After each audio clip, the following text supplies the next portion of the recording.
Yeah, so one of the things I did get to talk to Idom about last week is like you know, I should just start going with Laura a little bit more to kind of instill the fear. What's great about that now in the anchor spot, considering it's first to 3, again, same thing applies to Angry Bird and Zeku. There's going to be a lot of information that's going to be told in these first couple of rounds that he can make that decision even later. It's like, I'm going to start things off with Poison for the matchup on paper, but what happens if I have to switch up to Laura, which is going to be a pretty comfortable spot to be in if you're Idom. The Poison matchup, it can go either way. If you get a good call out with young Zeku, you're going to be running down Poison the whole time. It's going to be reset city, you know what I'm saying? Sure. But agreed. I think Idom is aware like, oh, if I open you up, you're going to be trying to get out of that. I'm going to force you to switch back and forth to deal with everything. I think that's a very valid strategy. We saw the crazy Evo momentum that a player like Idom can get with Laura. And just to add insult to injury, we're using my outfit. I designed this outfit. I still think it's a crime that he didn't go for the full head option of braids or all the way hair down with Laura. But that's just me. That's just me. But here we are. That's your fault. Game number 1, Laura versus Zeku. Angry Bird versus Idom, let's go. Don't believe Steve when he says anything about character design or costume. Wow, why would you allow on the internet like that? Wow. That's what the internet does, right? And look at this, we're going back to this neutral. Well, that's what the internet is for. Damn! That fierce, man, he hits you with his fingernails. Ah, there's that thunderclap. Now, this is what I was thinking we were going to see. Oh my god, that's stunned? That's a lot of damage. You might be dead. Yeah.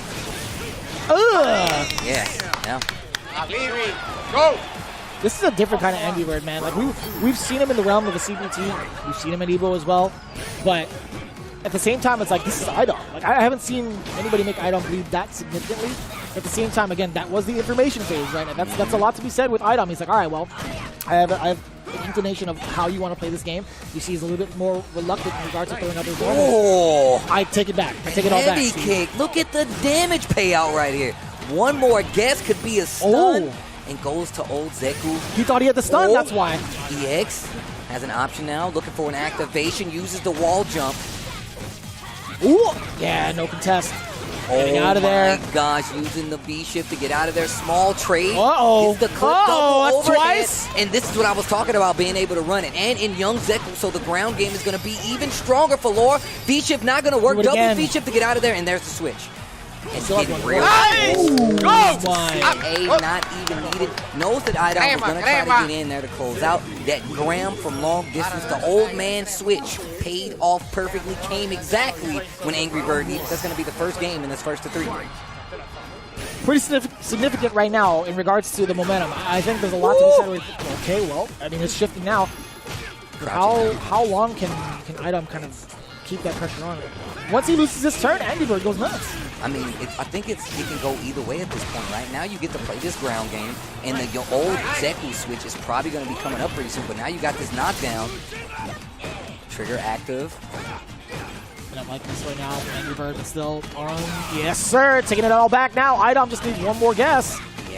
Another one, and here we go. Idom, once again, we saw this in week 1 with Idom, who had to run it back, tied it up, played that last game. Idom could definitely do this, but this is still Angry Bird. Ooh, the confirm. I gotta say, man, that normal is still very, very strong. The standing medium kick just covers so much space in front of it. Oh, swung a little. What? There's the stun. This is gonna hurt. This is actually gonna hurt. Damn, he opted to go for the corner carry. I love that. That means no attempt for the shakeout right there. Drop the combo, likely still in favor of Angry Bird. Text to throw after the activation. So smart. Very delayed tech on that, but still not enough.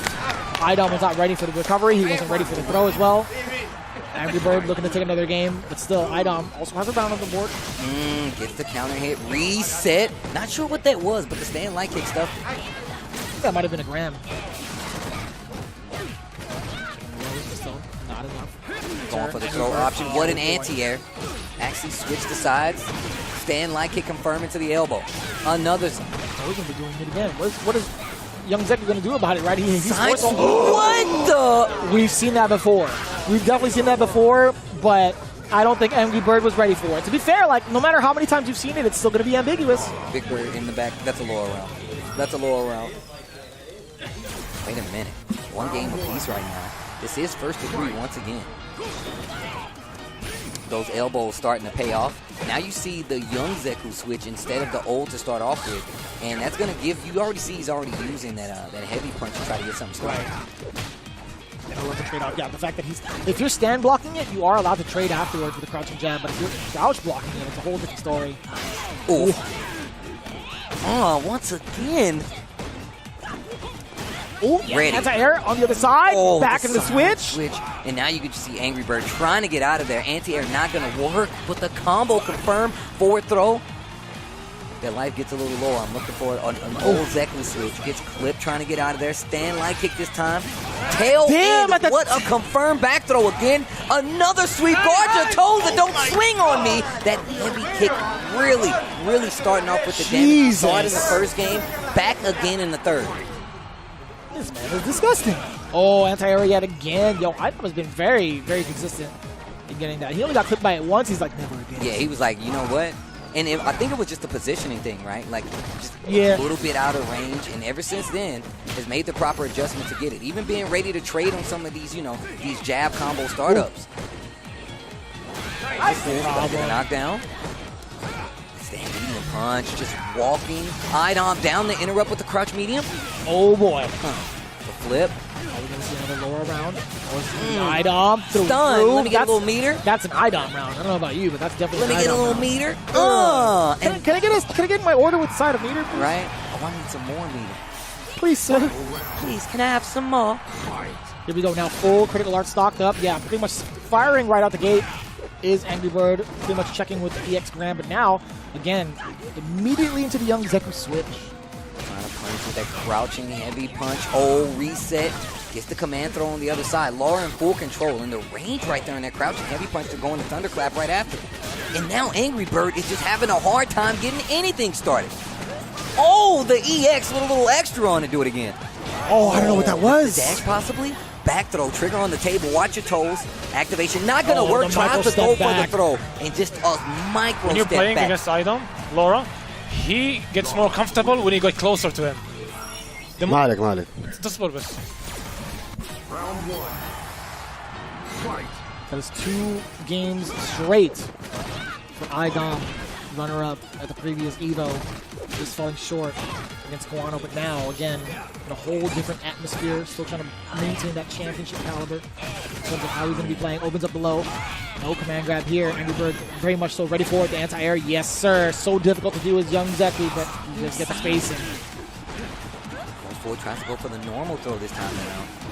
Angry Bird okay with just backing up and resetting the neutral, especially with young Zeku. That ground speed is definitely a problem. I'm expecting a change to old, but might not even need it. Tries to get the throw, and that's what I was looking for. You don't want to try to chance these situations a little too late. Oh, we took the run? Into what? Oh, the interrupt, they go straight for super, and IDOM was hitting a button. What the hell was that? He did get the hit, right? I just don't think he was ready to confirm off of it. I think he might have gone. It looked like the startup of a command grab, to be honest with you. Tough call. Very tough call. But either way, Angry Bird 100% going to take that. Very expensive, but not too shabby considering the amount of bar in the down, in the bottom left part of your screen. And if you notice, IDOM is getting to this point in this round where he's like, if I play this range right here, I can react to everything. We saw it in that last game. A lot of reactions, crouching medium punches, stopping the runs. But now, Angry Bird has switched up the offense. Gets the confirm with the stand medium punch. That should be the round. And the match, actually. All tied up. What is that, 2 apiece? I believe that's 2. That's actually pretty, that was a pretty significant round for Angry Bird. I think you could see the mental stack coming in on the side of IDOM based off of that critical art finish. I think that was the biggest or the fastest round that we've had from Angry Bird. Bro, that trade to the super from Angry Bird, like, what? I want to know what was the thought process behind that. You could mix up a backdash if you're not trying to stay close. Like block a jab, backdash. So there was a counter hit from the side of IDOM off the crouching medium punch, I believe. He just wasn't ready to confirm it. I think he was looking for Angry Bird trying to block that crouching medium punch and still be within range of like a money grab. It's so tough. Oh, word! That's still here. To be fair, I think that was maybe far enough to possibly be safe. I don't even know. We've seen, oh wow, and finally gets a clean jump in. The last few times they actually traded, and look at this run from IDOM right now. Look at the series. Stun is right there, and that's gonna be it. Oh man! This should be it. This is No, it's not enough. Oh, jumps out, tries to go for the throw. First time we saw an actual call out for that throw because it's pretty successful in these few games that they played already. They are tied 2-2. This is first to 3. This is an anchor match. IDOM with the potentiality to tie this and go into that death match. One game to decide it gets the knockdown. Yeah, dash up, crush. He's looking for the sudden death match. He's like, yo, I want to run this back. Ooh, the back throw now. It's going to be all Angry Bird. That is a lot of damage. But I mean, it's worth the bar. It obviously is worth the bar. Activation point. Oh, you thought you could press a button? No, that was actually at the very tip of the iceberg from that sweep. Look at that CA. It's getting close. Trying to go for the throw. Dash out. Which side? The other side knockdown. Look out for the throw. Again. And watch out for the raw CA. Oh, he tried to move. He caught the low. IDOM brings it back to a tie game scenario. Both the teams are going to figure out who they're going to send up in the hot seat for this extra battle. That ties it. They both have 20 points in this team battle. The second team battle, week 2. And once again, IDOM in the hot seat, bringing his team back from the brink of a sweep to tie it 20 points each. Who will be the last player to go up for NASRxBandits? You can see him having a talk, Mena RD and Angry Bird. Kaaba right there in the wings waiting.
Do you feel that?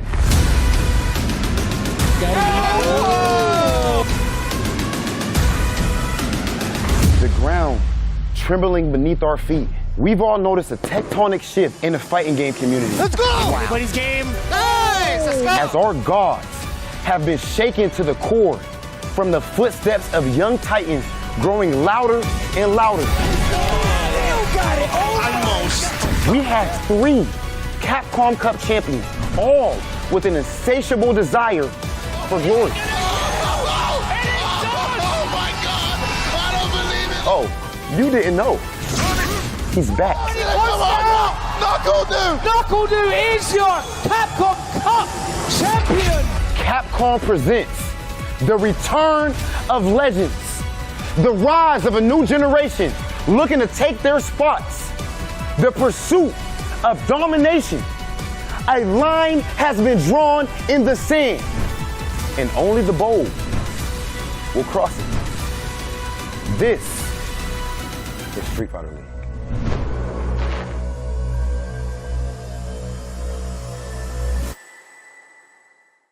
It's week 3 of Street Fighter League here with Season 5, by the way. All of the action has not stopped. Again, we've separated it day by day, week by week, but it still remains the same. It's Vicious here with Tasty Steve, as well as Rob TV. If you guys don't know, well, you're about to. You're going to get acquainted with some of the best talent from around the world in the realm of Street Fighter 5. And guess what?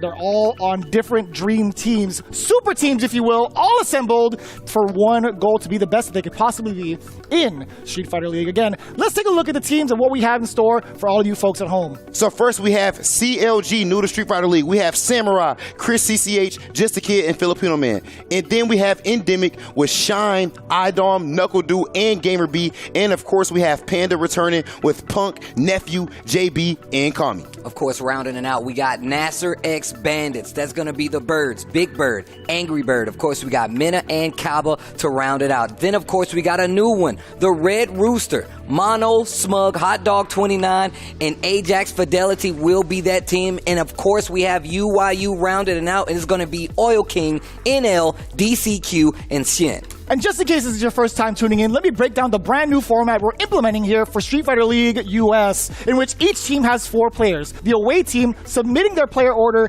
and character order ahead of time, while the home team gets to get that counter pick in. Teams will play 3 consecutive matches. The first 2 matches are worth 10 points each, while the third match is worth 20 points.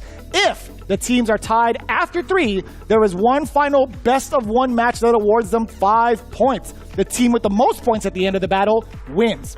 Points are everything this season because standings will be determined by total points earned throughout the season, with the top 4 teams making it to playoffs, so every single match counts. And what it counts towards is these big prize payouts. We're going to start at letting you know $75,000 is on the line, and then of course $60,000 of that going to first place team, and then $15,000 going up to the second. But we have new standings every week. Rob, let them know. Okay, so right now in first place, we do have the returning champs, Nasr, who is of course with Bandits now. NASRxBandits has 50 points. Second place, we have Endemic with 40 points. Third place, Red Rooster with 30. Fourth place, CLG, 25 points. Then we have Panda with 20 and UYU with 10 points. Right now, nothing is looking out of reach. We actually have a very, very competitive league. And I'm glad you mentioned that too, because with CLG and NASRxBandits being one of the first ones up, one thing we do like to mention, NASRxBandits has been on a hot streak. They've been playing a little bit more often than not. Some of these teams haven't had their full rotation just yet, but that's just how it goes. You're going to see these teams evolve little by little. Can NASRxBandits keep up this momentum, or will the guys who have one current win with CLG be able to upset them? Look, if I had to guess, I'm going to guess yes, they definitely can, because they are just that good, and they've shown us that so far. CLG came out CLG is wild. CLG with that Endemic match, and when actually Chris CCH beating IDOM in the clutch, that was absolutely ridiculous. So we know what type of time that they're on right now. And of course, we're going to actually see CLG play this week. As we look ahead to that, we have CLG actually playing up against NASRxBandits in this episode. Man, I don't know, man. Who do you have as the favorite in that?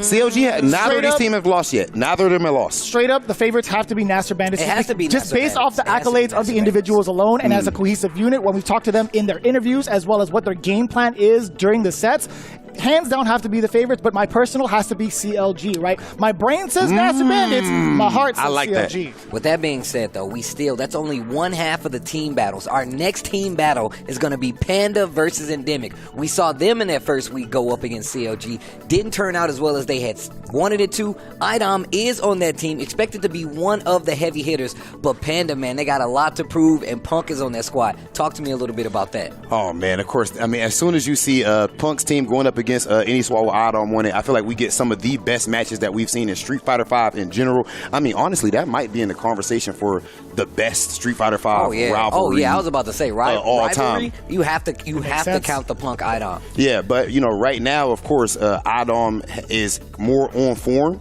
So if it does come down to that, I do think we have to favor IDOM right now.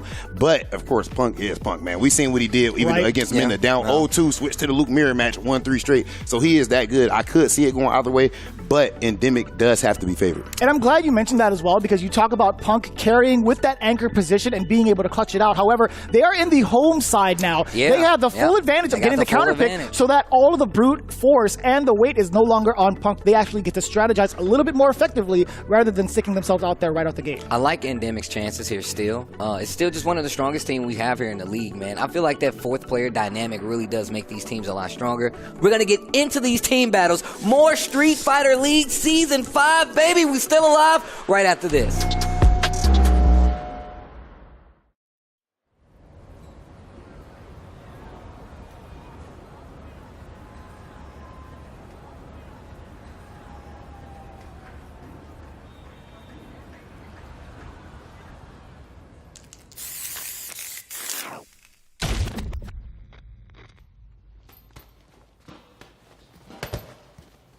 When you go looking for strength, it's not like a game. This journey doesn't have a real ending. Okay then, hope you're ready to begin. If you want to start off on the right foot in this city, hit the streets.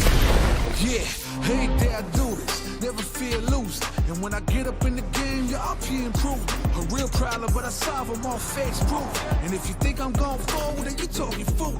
Yeah, y'all wanna win, let me spin, boy. Or dunk inside, I'm super fly like I'm hanging off the rim, boy. I've been winning for my kinfolk. And I put on for my city from the intro.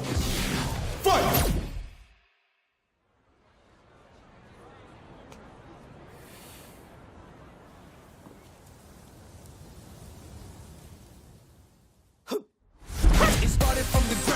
Training getting wound up, channeling it in itself and moving up and down. Crossing over, passing around, on the time like I can keep score. Years I never thought it was before. When I get tired on my knees, I got it in the deep. I feel like I'm on the low. It really has got me. Since I went to win, no good vibes. If you just did again.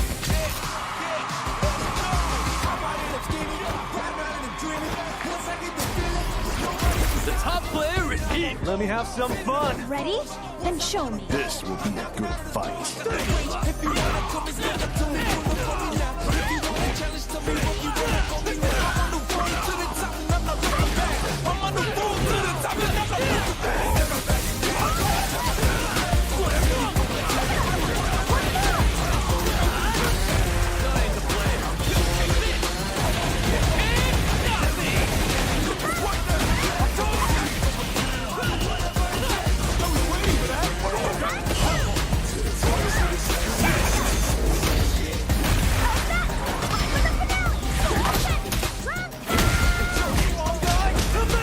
This is our destiny. My secret art.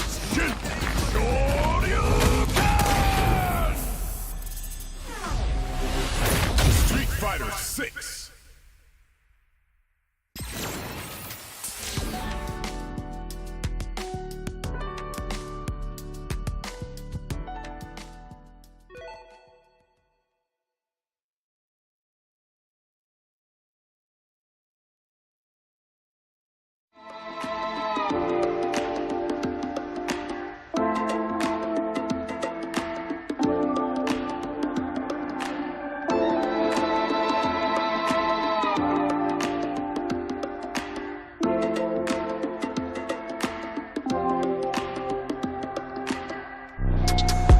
Just in time to get yourselves back into the saddle and get settled in, because this battle is going to be crazy for week number 3. It's going to be CLG going up against NASRxBandits, the #1 contenders currently, just because they played a lot more matches. But the way they've been performing has been absolutely immaculate. Again, this is going to be a huge shocker when you guys get to see what the roster is going to be like for the away side. Look, we've been talking about how strong NASRxBandits is a squad this entire season. And I'm going to tell you right now, it's been mostly me. However, I would be remiss to not talk about how CLG kind of bust on the Street Fighter League scene with not only an amazing team. I mean, you have Samurai on there. You got Just a Kid on there. I mean, you got Chris CCH on there. And those are the team we saw play. But however, just how well they played in their debut match. You're not going to forget about my man Filipino Man, are you? I was going to say, I want to see him cook today the way he cooks on the Korean barbecue grills. I want to see him get in there and throw hands, but I'm really, really interested to reveal this lineup that we have for NASRxBandits going into this team battle, because it's going to be weird.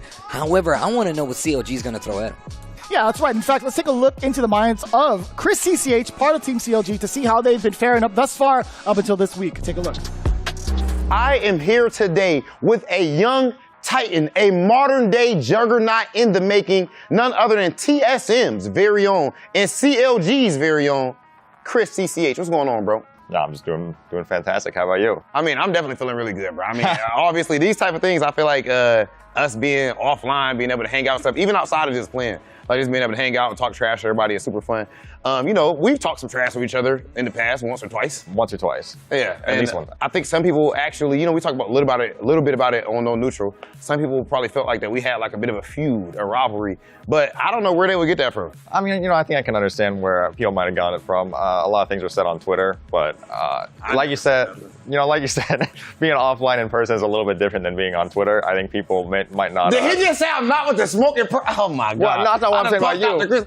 Listen, I'm just saying that things that are said on Twitter. I'm just playing around with you, bro. Things that are said on Twitter aren't what are actually don't really mean anything. There's not real life. So and of course, like don't take it too seriously. Me and Chris have definitely been, you know, cool as heck way before coming to Street Fighter League, talking and all that stuff like that. I still didn't get you on like a Hollywood episode, but of course at the beginning there, I brought up you being on TSM. You know, we see the jersey and everything. I don't know if we've ever seen anything quite like that in the FGC, like TSM coming in. How did you pull off something like that, man? Like, you know, and how does it feel to be representing the FGC on such a huge organization? Yeah, it really is like an honor. As far as I know, I'm like pretty certain they've never sponsored like a fighting game player, like a Street Fighter and any other like main fighting game. So yeah, it's honestly been super great. Really, they just reached out to me because they want a player for EVO, pretty much. Obviously, Street Fighter 6 and is coming out pretty soon, so I'm sure they want to get involved with the FGC a bit more to prepare for like, you know, the new wave of fighting games coming out. Yeah, and I think that timing sort of just worked out for me.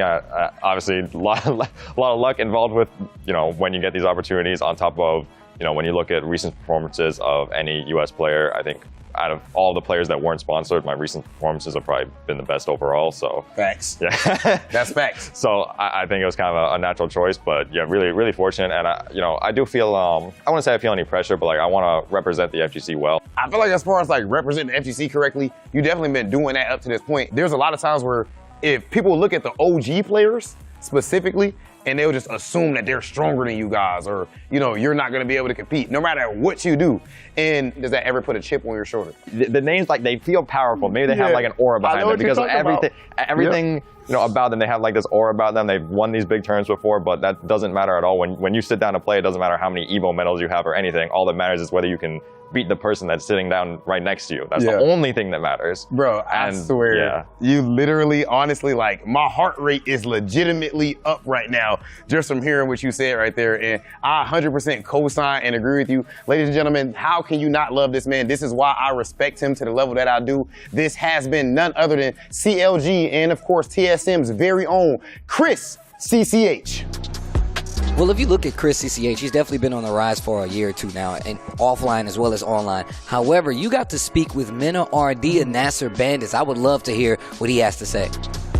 The man with the plan at all times, and it's Mena RD, part of the super team, NASRxBandits. First and foremost, man, it's good to see you, bro. It's amazing to see you, man. Not only online, you know. Dude, I appreciate that. I see you. I appreciate that a lot, actually. Let's get down to business, shall we? Again, you had a very fantastic performance against Endemic. You know, being the one game Mena has been the most dangerous thing that anybody could really put up against. Overall, we've been talking about your transition into where you're at now. I know on social media you've been posting about your pilgrimage over to Japan. Tell me a little bit about that experience overall and how that's affected your growth in the current state of your gameplay. Well, in Japan, I found something that it's very special in the game, and it's that you get to like play a lot of different players that really take the game seriously. There's like maybe 500 players that put in the time and they really dedicate to the game. And when you get that amount of players that different of style, you're more ready for tournaments. And I think in our region, it's more limited, the amount of players you can get, maybe 6, 7 that do it as a pro. So definitely in Japan, I got to learn a lot about the game itself, of so many different matchups. You know, being prepared for international level, and not only in the game, just like the way you have to act. Like, I don't want the new generation to make the same mistakes that I did. You know, learn English. So yeah, it's like, that's the focus right now. And I'm glad you mentioned the topic of the language barrier that could possibly be presented. One of the things I do like about the cohesiveness as a unit with your team is that the language barrier doesn't stop you at all. Again, you have 3 players that do primarily speak English. Kaaba also, with the help of yourself, being able to get that translation. But there's something universal about the language of Street Fighter. Can you talk a little bit about that and the way that you 4 operate as a unit in regards to what needs to be done in preparation for the team ahead of you? Well, I believe fighting games are like having a conversation with the other player, and us players, you can understand because you're a player too. We get instant respect because we get to see like the hard work of the person into the game. We can see it in the screen. I feel that Kaaba, specifically, like nobody can really sit down from the community and speak to Kaaba because we only speak Spanish, but everyone feels like they know Kaaba, and it's because of the game. That's a wild thing, man. I feel like I got this like personal relationship just seeing both you and Kaaba come to plenty of events. Like we always show love to each other, but there's something about that's like your gameplay from both sides, right? That's just extremely inspirational, right? Because you guys have gone through your early phases of Street Fighter V and where you guys currently at. Like we got to see both of your performances over at CEO and at EVO. Again, you guys have not stopped. Your momentum has not stopped, and it continues to grow, which is pretty wild, right? We're seeing the final moments of Street Fighter V transitioning to 6. I'm super excited for that. But speaking of the final moments of Street Fighter V, we still haven't seen one of the biggest promises that have been talked about from your winning Capcom Cup that year. When is that Korean barbecue spot opening in your hometown? We got to talk to Arleth about that, by the way. How did you know about that? It will be something new in DR, honestly. We don't have that, so definitely I have to speak to Arleth about it with Tom. And I would like to do it in the future. Listen, man, if you ever need a taste tester, someone to try out the restaurant and all the ingredients, I'm your guy. In the meantime, man, looking forward to your gameplay for the rest of the season, brother.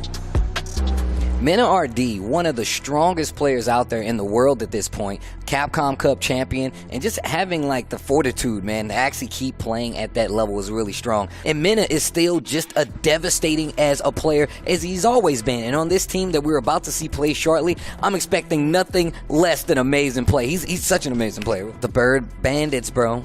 Samurai's old teammate. I like to see, this is what I like to see. Right, yeah. This is the world warrior mentality. You never know when you're going to come across an old friend or a new foe. Bro. It's going to be Big Bird going up against Samurai, CLG going up against NASRxBandits. Not intentionally, not intentionally though. Why would you do that? What's funny is like, man, I would have hoped, okay, so obviously Samurai wouldn't do this. It would have been cool if he picked Ryu. Because Big Bird had picked Ken, right? This is actually like the lore now. Former teammates going up against each other, starting things off in week number 3. Again, CLG versus NASRxBandits. Let's get it. Game number 1 here in match 1. Luke versus Ken is what you could expect. Already being a little bit aggressive here from Big Bird. Ooh. Heavy punch uppercut right there on the punish. You notice he's taking the bulldog strategy to heart. He made that observation known the last time he had watched, so we'll see. CLG last time almost had that sweep on that first hand. Ooh, yes. Got brought back really close, but I'm going to tell you right now, Samurai, great player to have on your team, especially with like a weapon like Luke at his disposal. Okay, here's the throw into the corner. Man, that stutter step into the target combo. Big confirmed there. Now it's going to be Big Bird City. No, wait a minute. Here comes the trigger activation too. B reversal right there. Tries to stop the momentum. There it is. Actually finds the mark this time and going to try to keep that pressure on him. Trigger still on the table. Big Bird does not care about that at all. Back throw. You're going to hold this. Gets kind of nasty. Oh, jump out. No, he missed the crosscut. He tried to get the crosscut going, but he still got caught with the Tatsu on the way over. 35 seconds left on the clock. Samurai stuck in this corner. What a confirmed Big Bird. Wow. That was actually kind of sick. That was sick. That was actually kind of sick. Now, normally you have a couple of extra frames to get that cancel going to link, but it's counter hit as well. Yeah. So he was like, you know what, I'm going to go for the extra optimal round. Yo, Big Bird came to play. Gets the target knockdown right now. Samurai working with full CA on the table. Big Bird, gets clipped right now. Use the EX. Knockdown in the corner. Man. Big damage on the table. The delay on that crouching medium punch was everything, and the throw bait, but still doesn't get the stun. He thought the crouching jab was going to be enough, but it's not. Big Bird still in the saddle to take this back. That series, oh my God, this guy. Stand medium punch, EX Tatsu to the corner. Still has a chance. Likely, definitely in Samurai's favor. Expect nothing less from the caliber of these two players firing right back at each other. Just one more touch. No, the sweep connection does get the counter hit. But now, the throw, I should say, do it again. He's going to go for one more. Oh, yeah, the target right there just to fake him out. Yeah, there we go. In the crouch jab. Samurai, known for his patience, keeps his wits about him. A lot of people like to break right there. They go in for a scramble, try to jump, and you know Big Bird's prepared for it. One round apiece first game. He hits you with the hilt, doesn't even unsheath the sword. This guy is truly the samurai that we're looking for. But now, oh, yes. Oh, crouching medium kick. Cuts the ankles up, that's right. Low medium kick, getting that hold confirmed. So far away. He still hit. And still did the wake-up EX uppercut to get out of there. And now fighting back to the left side of the screen. Oh, another one. He's like, yo, I know you want to hit buttons on wake up. Respect me. Put some respect on Ken Master's name. But there's a bait on the DP. Not putting respect on Big Bird's name. That's a stun. And pending no drop of the combo. That is a personal call-out. That is definitely something that Big Bird has taken into account in regards to his former teammate Samurai. He knows exactly when he wants to mash in between. Like, he's laughing about it too. He's like, you know, I knew he was going to do that. I know he's trying to make me drop my combo, but what if I use that weapon against him?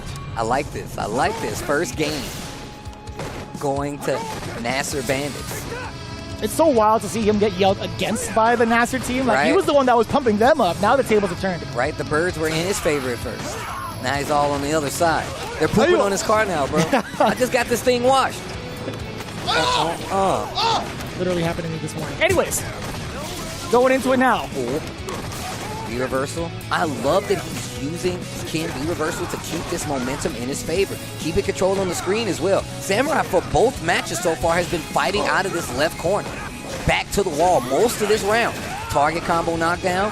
Still plenty of trigger. No chase on the jump back. Earlier, right? The low forward confirm into EX Tatsu. Look how much carry it gets. But now, Samurai thought he had the same thing, but no, sir. He just went for the EX Flash Knuckle regardless. And a big punish coming to the side of Big Bird, putting him at match point. Starts with that stand medium kick right back to the zone. And we've seen the perfect zoning on display. This guy, Big Bird, the stand medium punch, EX Tatsu confirmed. Oh yeah, the big whiff punish there from Samurai. Gets a dash up, a slight hesitant crouching medium punch to try to check Big Bird. That's what he wants to do. Big punish on the Flash Knuckle. Just buffering that stand light kick. Kens do like to have that dash base in, especially with the B skill 1. Just inching his way little by little. Big Bird beginning to bulldog Samurai yet again. There's the activation. He forced that point because he had to make that target combo safe. And another V reversal right there to stop that momentum. Even though Samurai's in a good spot, V-shift! My God! Oh my God! This dude, Big Bird, is ridiculous. Still alive though. Not the end. Samurai, what is your answer? It's gonna be to die. Oh my. That was actually disgusting. That was... Bro, checkmate as soon as we saw that. The body's still on fire though. It's still smoking. I'm gonna need a clip you put him in the crate. Now the crate's on fire. Now the crate's on fire, bro. Somebody run. Colonel Guile, there's a fire at the airbase. This must be one of the rookies again. Finds out that it's Ken. I knew my sister should have divorced you. Wow, bro. And now Kaaba goes up with a smirk on his face. No doubt still thinking about what he just saw. It's wild, man. The fact that that's on display, bro. That's the public execution of somebody else. Where he's like, you know what? We had to make sure that the rest of the team knew what they were dealing with here. It's so wild. You get Kaaba up next, and then the anchor with Angry Bird. This is actually a triple threat match. Yeah, this is Kaaba always known to be the yeller on the squad, no matter what. I've seen it in person. I'm pretty sure you've heard it in person. Oh, yeah, I've joined in. Super powerful. I take whatever he says, and I try to do the same thing. Going up against the lovable, the huggable Filipino Man up on the stage, gonna be taking on Kaaba. And a lot of people don't know, man, Filipino Man's been around since Street Fighter 4. That was my introduction to Filipino Man. One of like the strongest 14 or out there, 16, bro. I can't even remember, but it was one of those ages. No, I'm telling you right now, I remember Filipino Man. You gotta remember, I've transplanted to the West Coast, and I started my pilgrimage to Super Arcade, man. Shout out to one of the greatest arcades ever. And I'm telling you right now, Filipino Man is one of the players that I looked at. And also, I instantly became a fan of, following him to tournaments. And I was one of the people who coined the lovable, the huggable. That was me, because I was on the stage at EVO when he made it. But all I'm saying is Filipino Man is not to be slept on, because he's really, really nice. My man has classic fundamental practice, especially coming from Street Fighter 4, and I'm going to love to see how that clashes with the way Kaaba plays. And I'm going to tell you right now, Kaaba's execution is amazing. Some of the combos he does, some of the reaction he has, like I'm telling you right now, Kaaba's a cut above the rest, and why not, right? Playing with Mena RD has been one of those players that's been on the rise for a few years now, has gotten better and better as these seasons went on. But here we go, CLG going up against NASRxBandits, Filipino Man versus Kaaba. Let's go. And look, this is exactly what I'm talking about. Gets the boom, one hit, dashes up, and just stays at this close range. From that far, you get the invulnerable version. That was actually pretty sick. That's what I was banking on. I wanted to know in that situation if he knew what Guile could do with the stand heavy punch and fireball block string. Big jump in right there. Looking for the jump back, jump in light, and there's that flash kick, get knocked down in the corner. Filipino Man in trouble. Activates the V trigger though. Oh, that is such a great way to use that V reversal. Okay, EX drill. Fireball game. Satellite. Looking a little stronger. Gets the hit, but no confirm. This is not looking good. The flash kick. Still far enough to catch. Hits the air soul spark and just ready. Threads the needle right there. Gets past the mine. Back fist to get the first round. And Kaaba willing to take this slow. I feel like I've seen every version of Guile just hit at the same time with that forward fierce, man. It's so wild how far it reaches. It's all about that space control. And this is exactly what I was talking about. Look at the placement on these normals from Kaaba. The placements on the boom. Spacing press. Ooh, that was sick. Really good. Trying to bait a button out of Kaaba, and he did get the counter hit. And now Soul Spiral past the Sonic Boom. Filipino Man is starting to catch on. Nice. V-shift break, not going to work. And again, we talked about forcing that adaptation. There's been so much presence on the screen from Kaaba via Sonic Boom for nice, right? And really trying to stick to this fireball game. Maneuvering just a little bit. I love the V reversal right now. Take just a smidgen of time off that V trigger. Oh, knockdown. Likely still in favor of Filipino Man. We can see something. And there's EX. A little bit boom left. Oh, I love the slide to get under it. V-shift back again. Has no problem just playing that lane game. The Soul Punish pretty much gets nullified. Try to fish with the roundhouse. A sweep on the slide. Jesus, Kaaba is ready for every single whiff punish that Filipino Man presents. No damage left on the table from the side of Kaaba. Starting this off in a very strong manner. That is one game. Looking real classic Guile play right there. The lame game Guile play right there. Just waiting. Has no problem waiting until Filipino Man makes a mistake. And then really trying to expose what he's doing. I love that last round though. Really started making some strides. I love the fireball fight out at the tail end of the screen. And I feel like that's what hurt Kaaba just a little bit. But it was only a matter of time before we closed out that round. 2 rounds straight. We're going into game 2. Are there any changes to the V-set coming in from Filipino Man? I don't believe so. I think it was Soul Illusion still. V-Trigger 2 still has a V-Skill 1 as well. Oh no, I'm sorry. The V-Skill 1 is the one that changes up because he had Soul Satellite in the match prior. So I'm thinking to myself, he's trying to maybe get an extra projectile to contest against the booms. Yeah, you've seen it. Kaaba's understanding of like even the trajectory on the air fireball, Soul Punish, and just being aware of it has been really good. I agree. Crouch medium kick. Try to go for trigger. Oh, this is huge. Actually gets the hit right here. That trigger already done. Gets the whiff punish. Kaaba reaching. Filipino Man teaching. It's like an and one mixtape. Hold on. V reversal. EX Soul Spark block. Soul Spark. Great block on the overhead. He knew it, but still decides to back away. The whiff punish again on the slide. Perfectly spaced from Kaaba. Been using these B shifts to get out of a dangerous position. But now you're at full screen again. Slides under and prepared with the sweep. Kaaba on set point right now, looking to get another 10 points for his team. How many times has he done that so far? I think he's pretty much 100%. He's at 3 for 3, I believe. Especially when he's close enough. And this is what I was talking about, the range understanding that Kaaba has with Guile. Nice. It's so Spiral to get through. I feel like that's a benefit for Guile, right? Oh, the confirm. Hold on. Off the Soul Punish. And this throw game is very strong. Didn't want to take the ground. Knows that Guile has that flash kick. Kaaba not afraid to let it show. Forward kick trying to test the ranges here. Kaaba still pretty much on the rope. Oh boy, that is a full-on punish. Enough time to dash up and get a fierce starter. Back throw now. Resets to mid-screen. Still trying to catch a counter hit with that fierce earlier, but Filipino Man makes him pay for it. Kaaba is in danger. He's going to be within throw range. Oh, goes for the tick throw. One more. Should get the round. Sweep activate. Keeps the Jump corner. back short, baby. That is a classic overhead. All right, Filipino Man trying to get something started. One round on the board.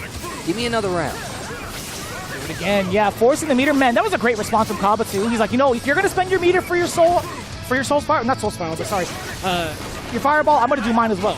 Ooh. Confirm on that upside down kick. Holds the pressure. Filipino Man holding the line.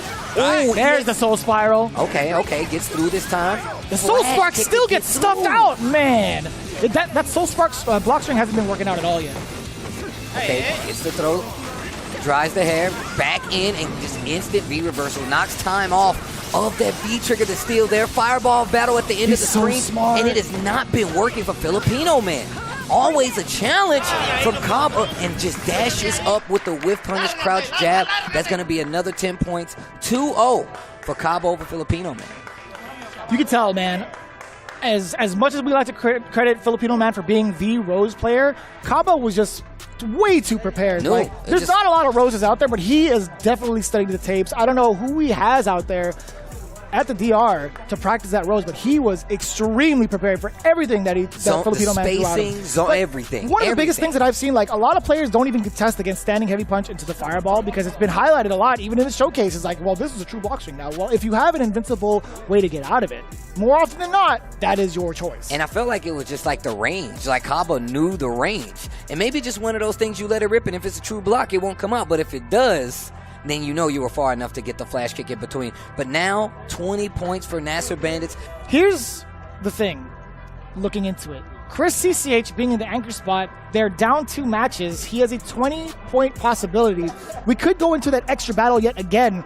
This is where we might see Mena come back into play with the one-game Mena. I've talked to him after his match from last week. One-game Mena is a very, very dangerous thing because he goes nuts. He's like, you know, I don't want to give myself time to think. I don't want to give my opponent time to think. I'm just going to go with what works. But Angry Bird's going to be the one he has to take on now. And I'm not sure if these guys have ever played before, but I'm telling you right now, this is about to be a banger. And there's no doubt in my mind, Chris CCH is going to be in for the challenge of his career, playing against one of the best in the UAE. Can Chris CCH clutch it out to get that sudden death battle, that extra battle? And if it happens, who are they even going to put in? I don't want to be a little ahead of myself. I don't want to be ahead of myself. I want one match at a time. I just want to see it, just because it'd be pretty cool to see. I love seeing the tiebreaker moments, but I also would love to see our first full-on sweep.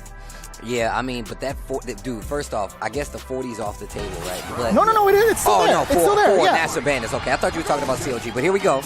There's 2 sides to the coin, baby. Here we go. Okay.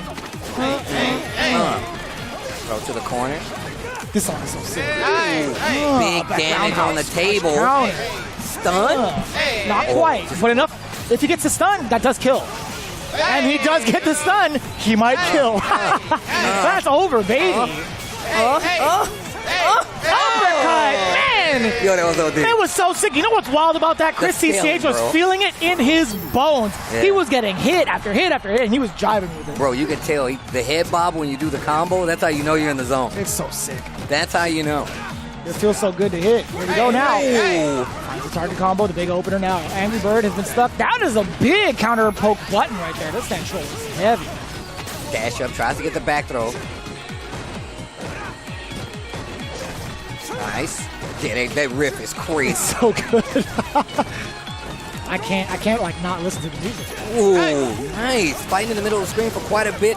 Angry Bird, wake up. The X uppercut. Activate after the target. V reversal to stop the momentum. Chris CCH not holding back. Gets hit by the Angry Bird. Overhead? No. Oh, you better get up off of me. Still has plenty of trigger though.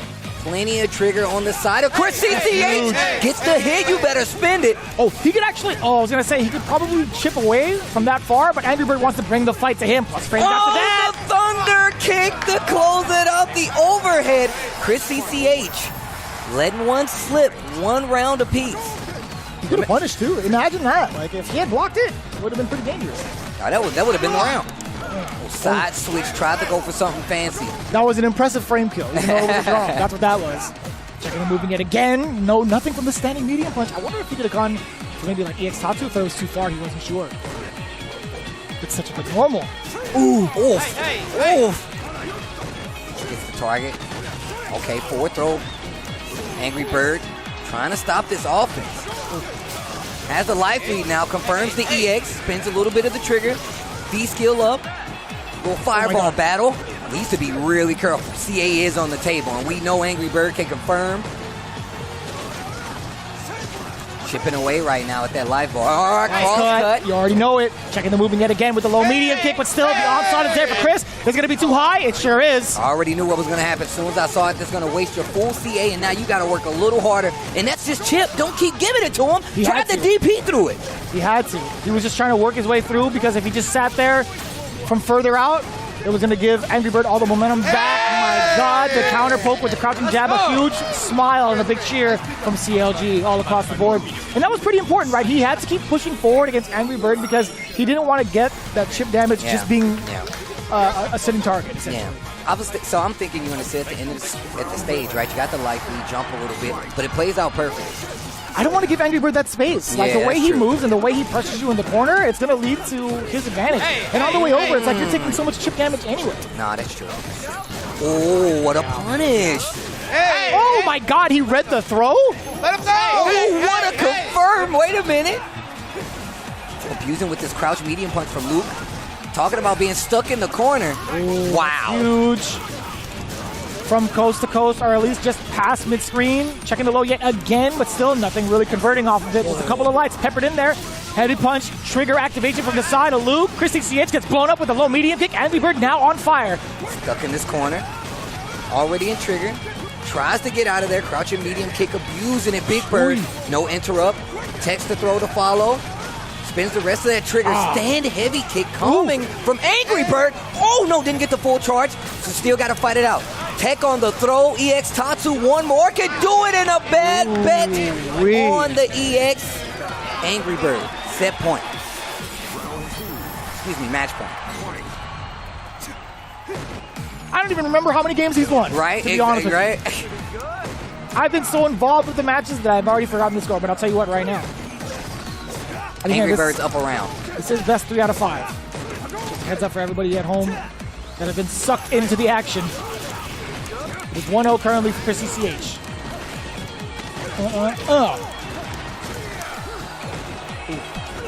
Man, the whip punish! Wow. I didn't mean to yell at you guys, but that was sick. It's the full combo and the side switch to get the corner. Here's another throw. Oh, wow. Makes him waste some meter right there. But still, Chrissy CH on the attack. Still has the life deficit, though. And I like him utilizing that V reversal now just to get Chrissy CH off of him in this corner. He's trying to bulldog his way back to mid-screen. Looks like he's trying to make a whiff to get this crouching medium kick confirmed. Chrissy CH not giving it to him, though. Dash up and they wait on it. Okay, this is going to hit this time. And what a call out. I feel like Angry Bird got a little too anxious and it actually closed out in favor of Chrissy CH. 1-0 still on the side of Chris right now, but it's 1 round apiece. He gets so much mileage after having that V-skill installed, right? Crouching jab into the flash knuckle, the proper one, the enhanced one, just gets you so much. Oof. That's why I really love, you see him do it all the time. They get full screen while trigger's active, they hit the V-skill just to be sure. Corner throw. Wow, that was right by the guitar riff. Oh my God. As he throws him, it's like the new Street Fighter, the animated movie. Oh, and wow, he is really catching Angry Bird trying to move in some of these strings. That EX Fireball at the end has really been getting some mileage for Chrissy CH. Lots of whiffs. No anti-air, but still got the whip punch. A little funky, too, because of EX Tatsu, so it was a really awkward angle. Chrissy CH does get punished, though. He committed to the flash knuckle. Angry Bird back into the saddle with the pack throw. Sand Blaster, another one. Thermobaric. Charging up the V-skill 1. This is going to be huge. Enough damage for Chrissy CH to put him up 2-0 against Angry Bird. I have never seen either of the wings clipped thus far, but I'll tell you what, Angry Bird has now been brought to human form. Wow. This is getting interesting. Chris CCH putting on for the team. Big smile on his face still. All right. Wow, once again. From that far? Crazy. Now I thought it was going to be short.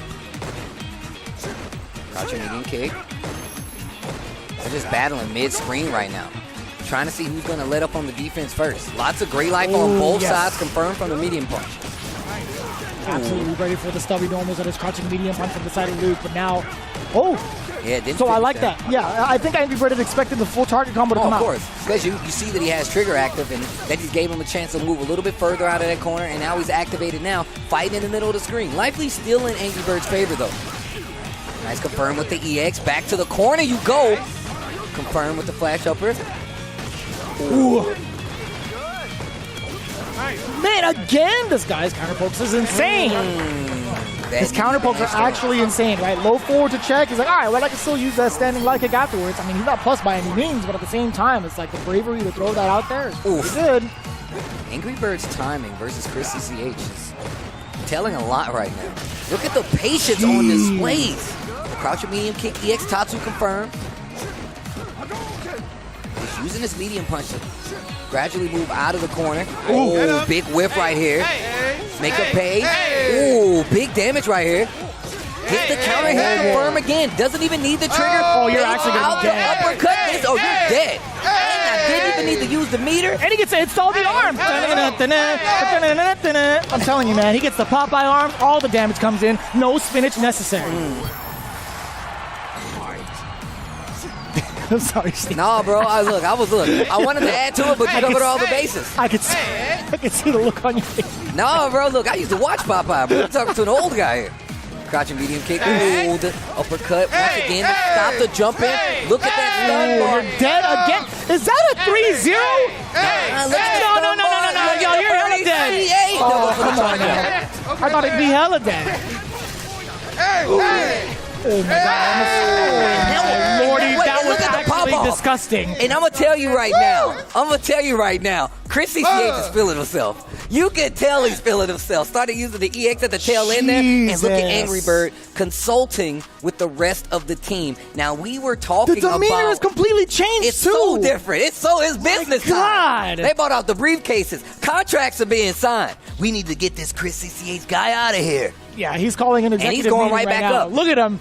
CEO Angry Bird got out of his seat quickly to call this meeting. Oh, he wants that run back. He wants the run back, Angry Bird he calls is him angry. out. Yo, Angry Bird is angry. Yo, Chris CCH didn't even consult with the team. Angry Bird says, I want you. I want you. Chris CCH coming in. Man, that was actually so sick. Coming in like Ivan Drago, dude. If he dies, he dies. It was supposed to be an exhibition. Throw it downtown! Throw it downtown! I can't. Man, he called him out so quickly. Dog. He called him out so quickly, man. The one game. The one gamer. The only player to actually clip the wings of Angry Bird thus far. But I'm telling you right now, from this start, he's looking like Foo Fighters. He's learning to fly. Right. Ooh. The stare down. Ooh, gets the whip punish. Chris CCH still looking like he's got a read. Oh, there's knee bash throw. What a check. That crouch jab. Stand heavy punch goes for the activation. Tries to get the confirm there just a little too late. Chris CCH in trouble, but says, you know what? No, I'm not. EX uppercut, I'm out. This is crazy. It's a whole different dynamic, right? Angry Bird now has a lot more intel in regards to how Chris CCH plays. On top of that, a little bit of icing involved, right? It's still one game Angry Bird. That's also a pretty dangerous statement to make. I mean, but that gives the team, at least, you know, now they got the 20 points on the side for CLG, so you're not in a bad spot anymore. You're not in such a bad spot. Yeah. By the way, Chris CCH is trying to bulldog yet again. I've been using that term a lot, but I'll tell you what, that's exactly how these guys are playing, right? Oh, man, One's trying to force the other to the corner a lot more often than not. Chris CCH, again, reluctant to use any sort of crouching medium punches unless it's within range. There's one uppercut, too, checking the bird. Yo, my man has got a read on Angry Bird, and it is paying off in dividends. Big damage on the table again. Stun was almost there. Activate after the EX uppercut. Here comes Angry Bird. That's one do it throw. again. Crouching medium kick. V-shift break actually works out. Eats the EX again. That's been his worst enemy going up against Chris right now. But look at the damage. Uh-oh. Within range. Watch out now. This is a set point. The frame trap? You know, he was going to do it regardless, right? That frame trap is so powerful because on block, it still leads to the EX Fireball, which leaves you plus anyway. That was the perfect sequence for Nasr to reclaim that victory. Went from a tie game to the 5 points in the extra battle. NASRxBandits, although it's not the ideal win that they're looking for, a game is a game, a win is a win, 5 points is 5 points. And on top of that, I feel like this isn't the worst draw for CLG. They still got another player. I mean, Just a Kid is there for the next time they run across each other that they could kind of throw in there to like spice it up a little bit. But of course, yeah, but that would be Mena. You still got Mena on the by other default, side too. that would be on the away side though, right? Because they've encountered each other right now. CLG was over on the home side. The way that they'd have to frame Just a Kid, it might be susceptible to the counter pick. But I do like Just a Kid a lot more on the defensive end. No, I really do. I mean, look, I feel like the way Just a Kid can play, he can fight some of those matchups. That's a good card to have in your pocket. Just a Kid not playing this first one, that's cool. You can go back, review the tapes, and be like, you know what? They might pull this character, they might pull this character, and now you can switch the roster. But with that being said, it's going to be 25-20 for NASRxBandits right now in that last team battle that went down once again to that extra game. I love to see it, man. And I want to know exactly how NASRxBandits got to be feeling, because there was a bunch of emotions, a big roller coaster of emotions, I should say, in regards to how the games are going in general. Again, ideally they wanted to get 40 points, but still a win is a win. Let's talk to Rob TV down there on the deck with NASRxBandits. When it matters most, certain players just tend to get it done. They have that intangible factor about them. And of course, Angry Bird is one of those main people who fit into that category. Angry Bird, it was looking rough for you at first. You know, my man Chris CCH starting off with a 3-0, but then when it came down to the sudden death, first to one, he was able to get you there. What did you think about that match overall? How you feel about your play? No, I was playing, this is not the way I play against Luke. So I was off like the first set. As soon as I lost, I said I want to go again. I know like what I needed to do. I was like, they trusted me. I won. Okay, and your team, you know, of course, you guys are so extremely well-rounded. Today, we didn't actually see, this week we didn't see Mena go up. We actually saw Kaaba, and we see that it was an amazing choice as he actually, honestly, he kind of cooked my man Filipino Man. He has a lot of experience against Louis Man and all that. What was the thought process of getting my man Kaaba in this one instead of Mena RD? We were like Kaaba usually beats all of the like CLG, so with either like G or Guile. So we were like, if he was gonna lose one game to Filipino Man, he was gonna go to G and just G him out. So that was the plan. So and Mena, so we have two Lukes. But we wanted to like to make them think twice about the Kens. So we made Big Bird play Ken and I as Ken too. So they had to leave Just a Kid out and then bring Samurai for Big Bird, which is Luke Ken.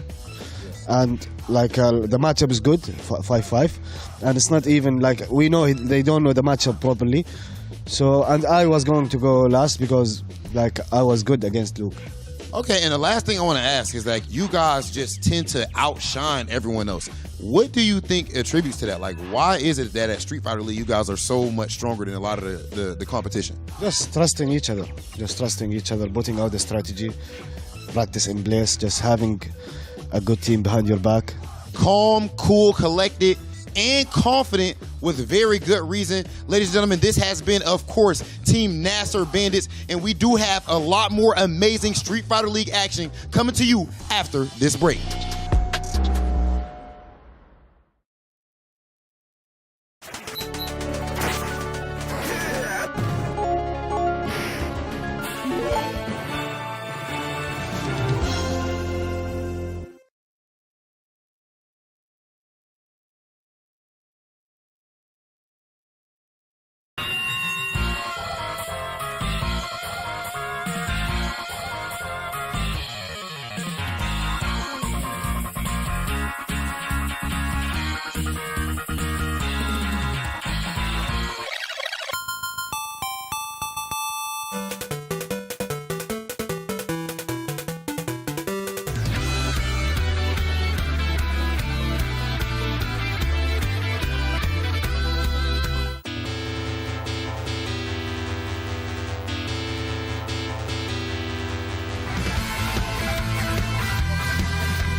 go too far. Please forgive me. My name is Seth. Bow down before my cycle. It's time for trial. Show me everything. Download. This will do.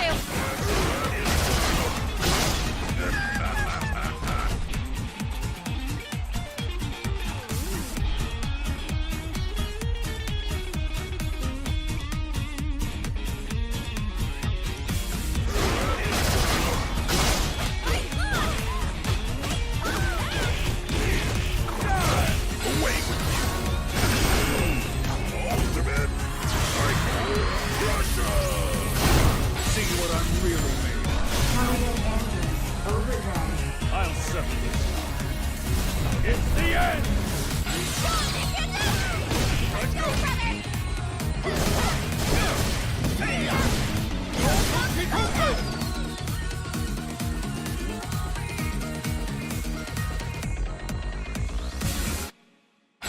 The finale! You can't escape!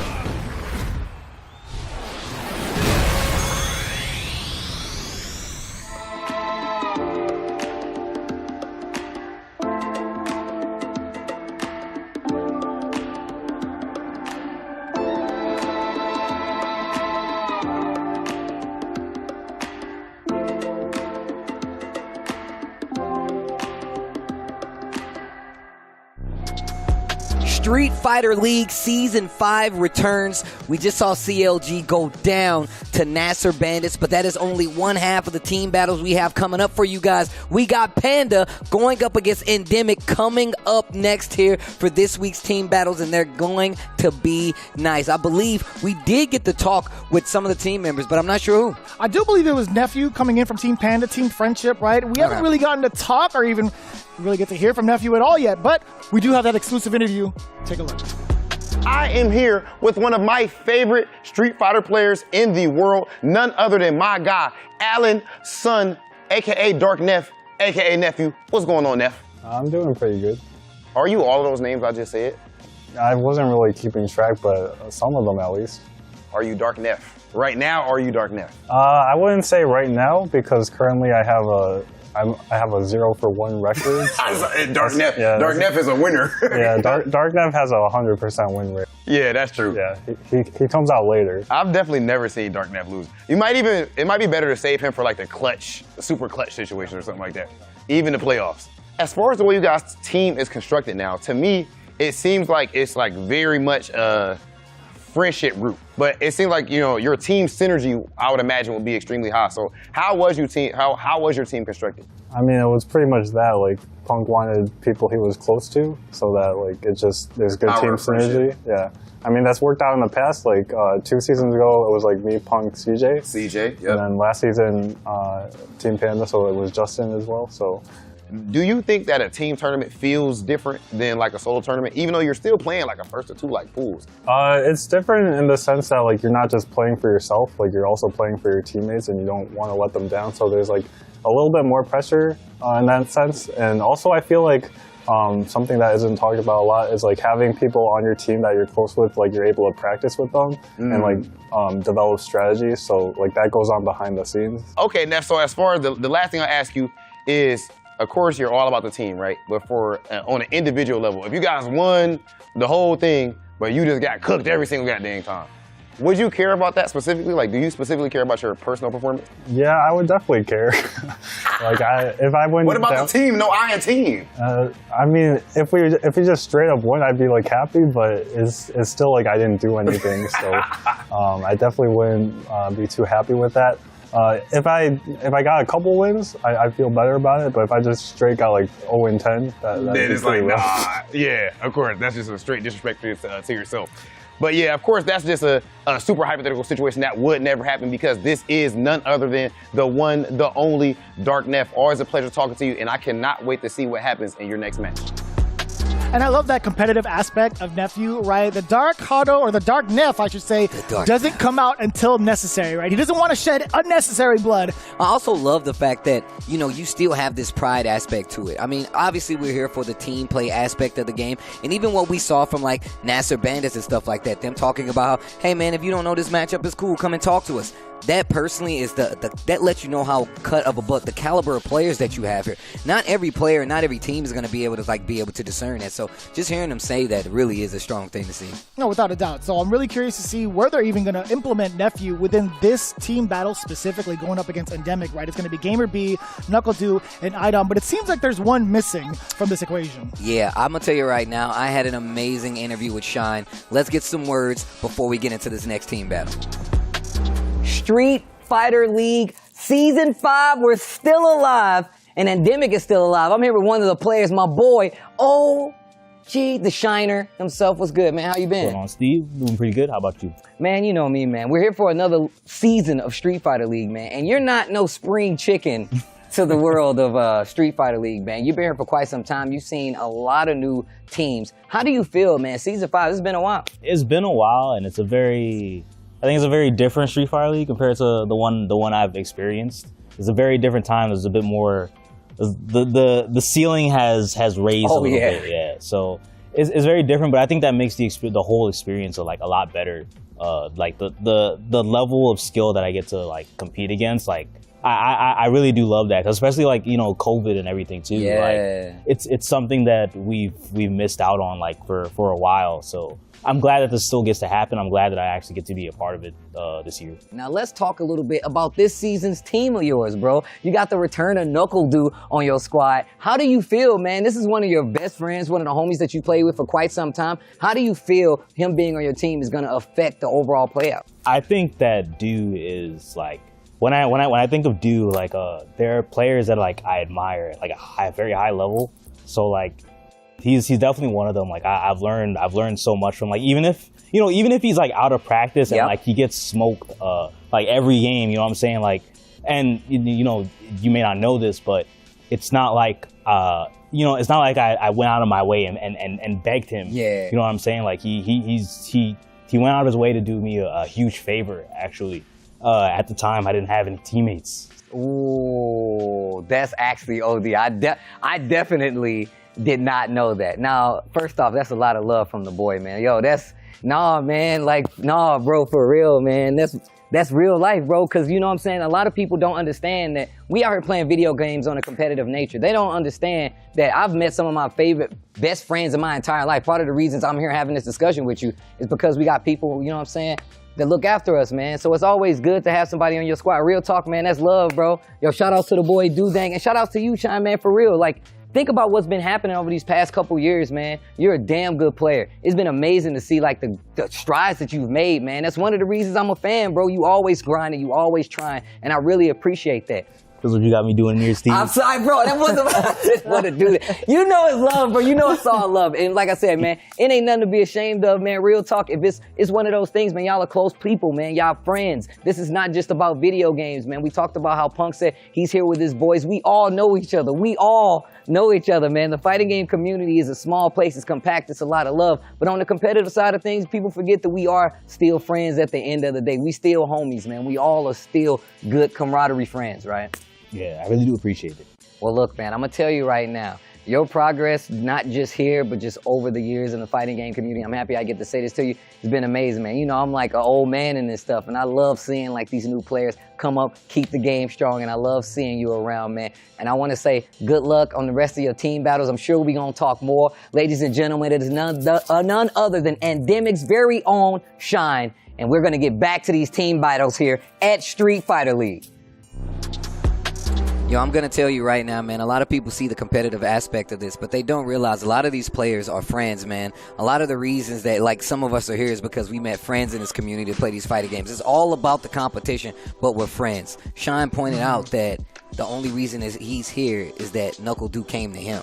Like, that he wanted him to be on his team. It's wild, man. And I'm gonna tell you right now, man, it's not a lot of people that understand when you want to be good, play a good player at fighting games, one of the best. It takes a lot to sacrifice it, and still having camaraderie among friends is very important, man. I'm telling you, the community, the FGC, man. A lot of people don't know that we are all friends here, man. This is my brother. Like this is my brother. This is my brother right here. You know 12 years what I'm and saying? counting, by and the just way. like Shine and the rest of Endemic, they show a lot of love to each other because, like you said, man, these guys are friends first, and then they're competitors, man. So a lot of love to the teams over there, as well as Shine as well. He's a friend of mine as well too. I've got to know him quite well over the last few years of traveling and whatnot. Same. I never thought I'd be the guy to like meet him in person after playing his Yang in Street Fighter 4 online. Like I'm like, yo, you were that guy?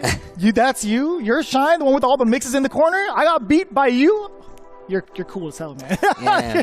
You're actually mad dope. So yeah, I mean, like it's wild to see everybody come together, right? Like the evolution of how some of these camaraderies are born. Also, those same rivalries that are born as well. Like in regards to Panda versus Endemic, there's a lot of back and forth. Specifically, Punk versus IDOM, right?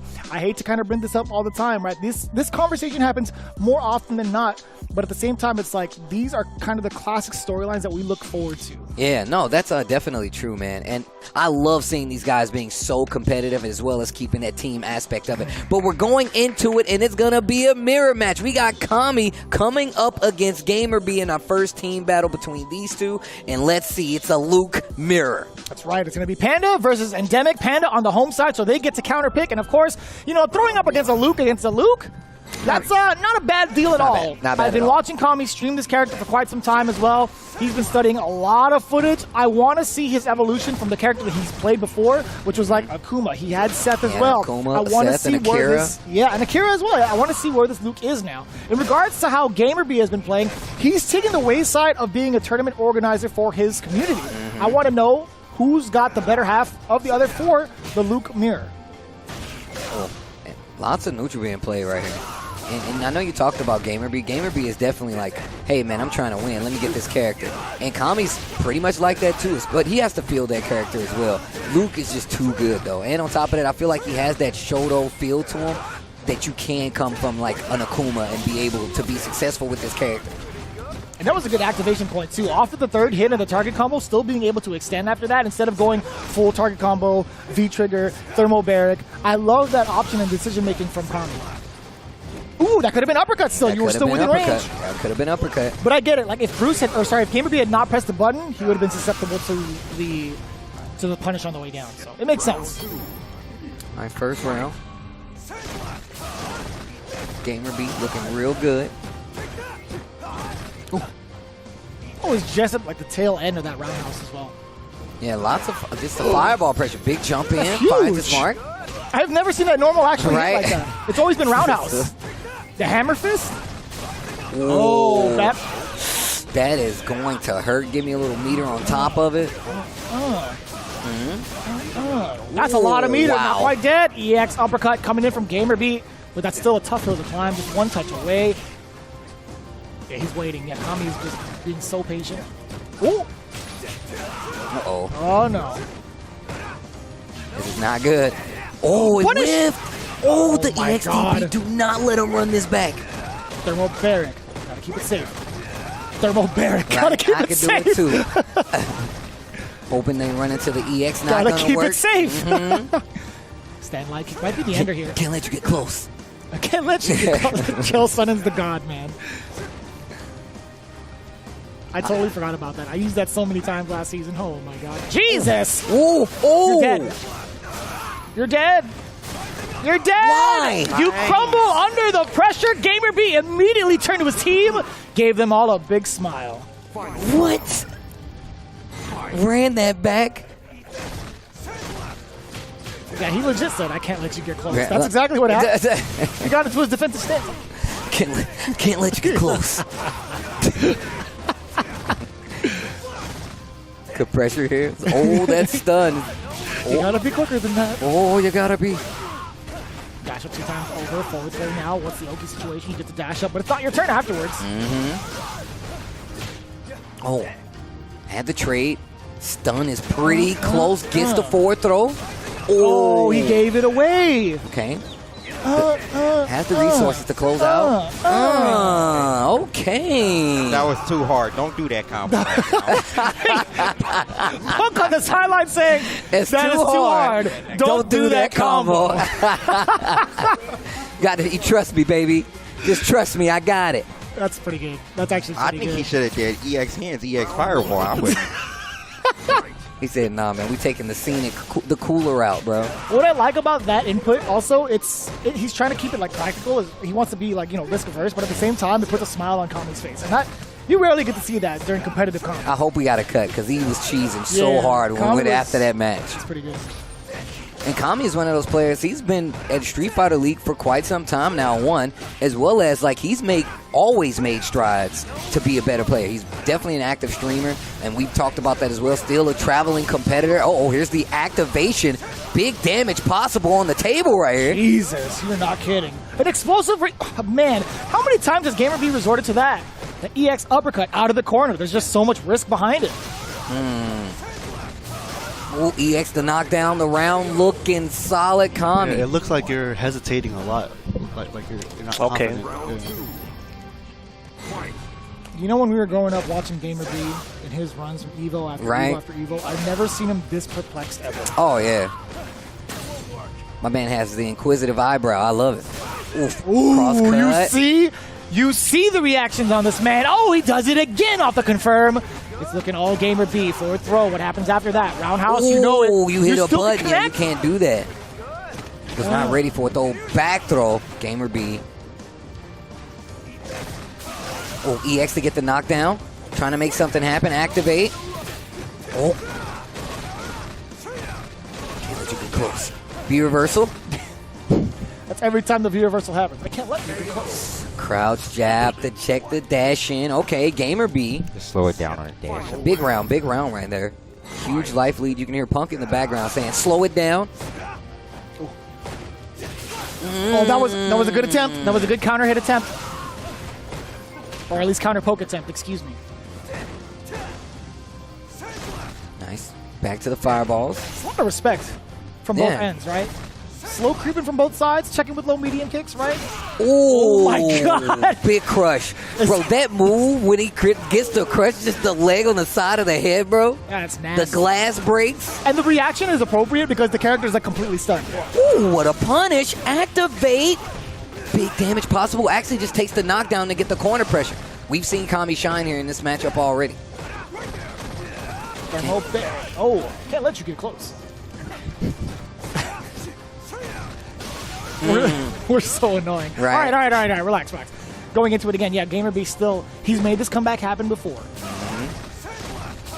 Oh, do it again. That's the start of something. Check on the jab. One more right here could do it for Kami. I think there's enough time for GamerBee to block enough to get another V trigger though. Yeah. No. But he's got a block that's going to be 2-0 for Kami over GamerBee. 10 points, Panda. I think, Kami's on the right track, getting some points on the board for himself and his team. Pretty important, man. That's the kind of momentum you want. And at the same time, we're starting to see him flexercise that Luke. I wanted to see his progression from character to character and see where he's at currently in competitive shape or not. And it's great to see the way that he's understanding certain matchups, or at least the mirror match, right? He's shown a lot of knowledge in regards to the damage output, the spacing he needs to utilize, and the counter pokes that need to be done. Scored the 10 points for Panda going in here versus this team that's not going to be easy to beat. Next up, we have KnuckleDu Dang sitting in for Endemic, going up against Nephew, hoping to show us the dark Neff. That's going to be our next match coming up for you guys. You can never count out KnuckleDu, even against somebody who has been here numerous times and a very active player like Nephew. Interested to see what characters we're going to see this season overall from KnuckleDu. Okay, I was going to say. Like overall, I mean, just in general, right? Like, it's obviously going to be different matchups, but there was a Mika at some point in time, right? But I think there's just like a comfort factor that plays into it with Guile.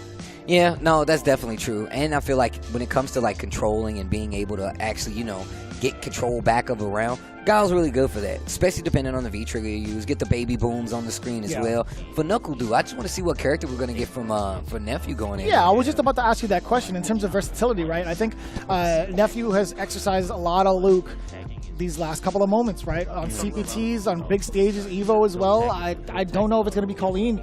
Although he's highlighting the character right now. That's why you was talking at how I was setting it up, right? As long as we can see it happen, then I'm pretty confident, because I'd much rather see the Colleen than the Luke, to be honest with you. Yeah. I still think she's a pretty good character. I genuinely do. We saw how Kawano ran through everybody at Evo. Yeah. Special, yeah. but that's exactly what it is. It's tougher. It's a lot tougher to call. So he has to resort to other things unconventional. Here we go. Maybe like an air throw, a jump back normal in terms of anti-airing, but we'll see how it plays out. Again, match number 2, Nephew versus KnuckleDu, already off to a great start for Nephew. And already pushing to this corner. The ground game for Nephew and Colleen is actually crazy. We've seen it so much. Stun, getting real close right now. Oh, wow. Vanity step to EX to get through. Jump light to get out of the corner. Mega Man jump, not prepared for it. And yeah, that actually gives you a juggle state. So you could have got a flash kick or just another hit in general. Yeah. Ooh. And that's fine. Damage on the table, no problem for KnuckleDu. Either way, Nephew's time to shine.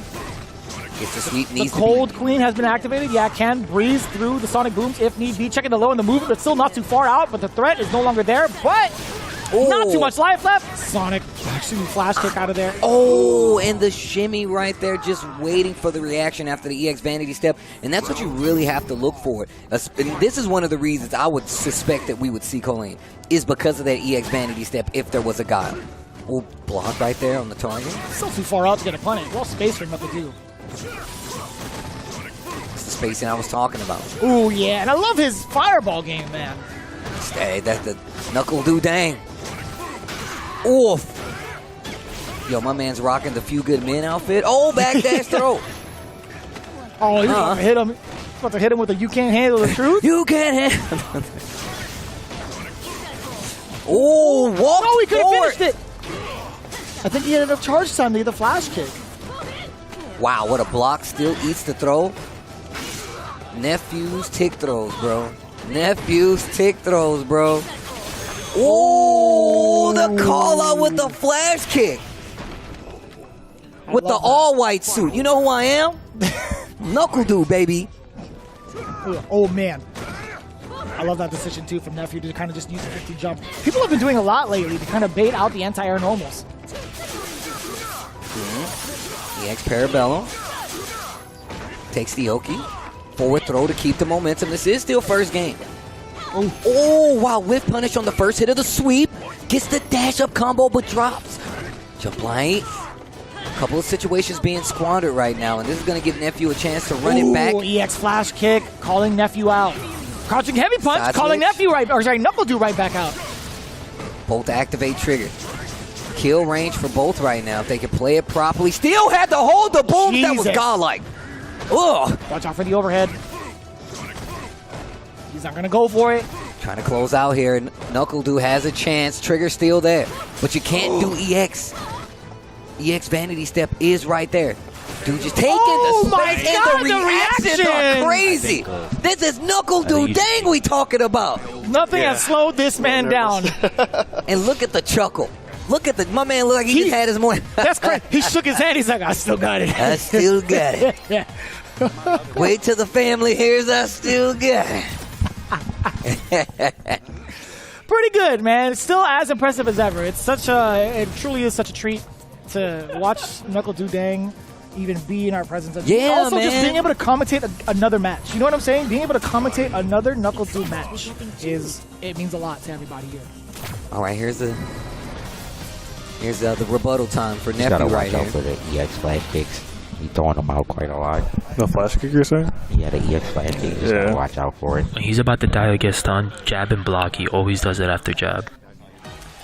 But, you know, being at the deficit, that's just part of the transformation process. We're still starting to see the Satsui no Nephew come into play.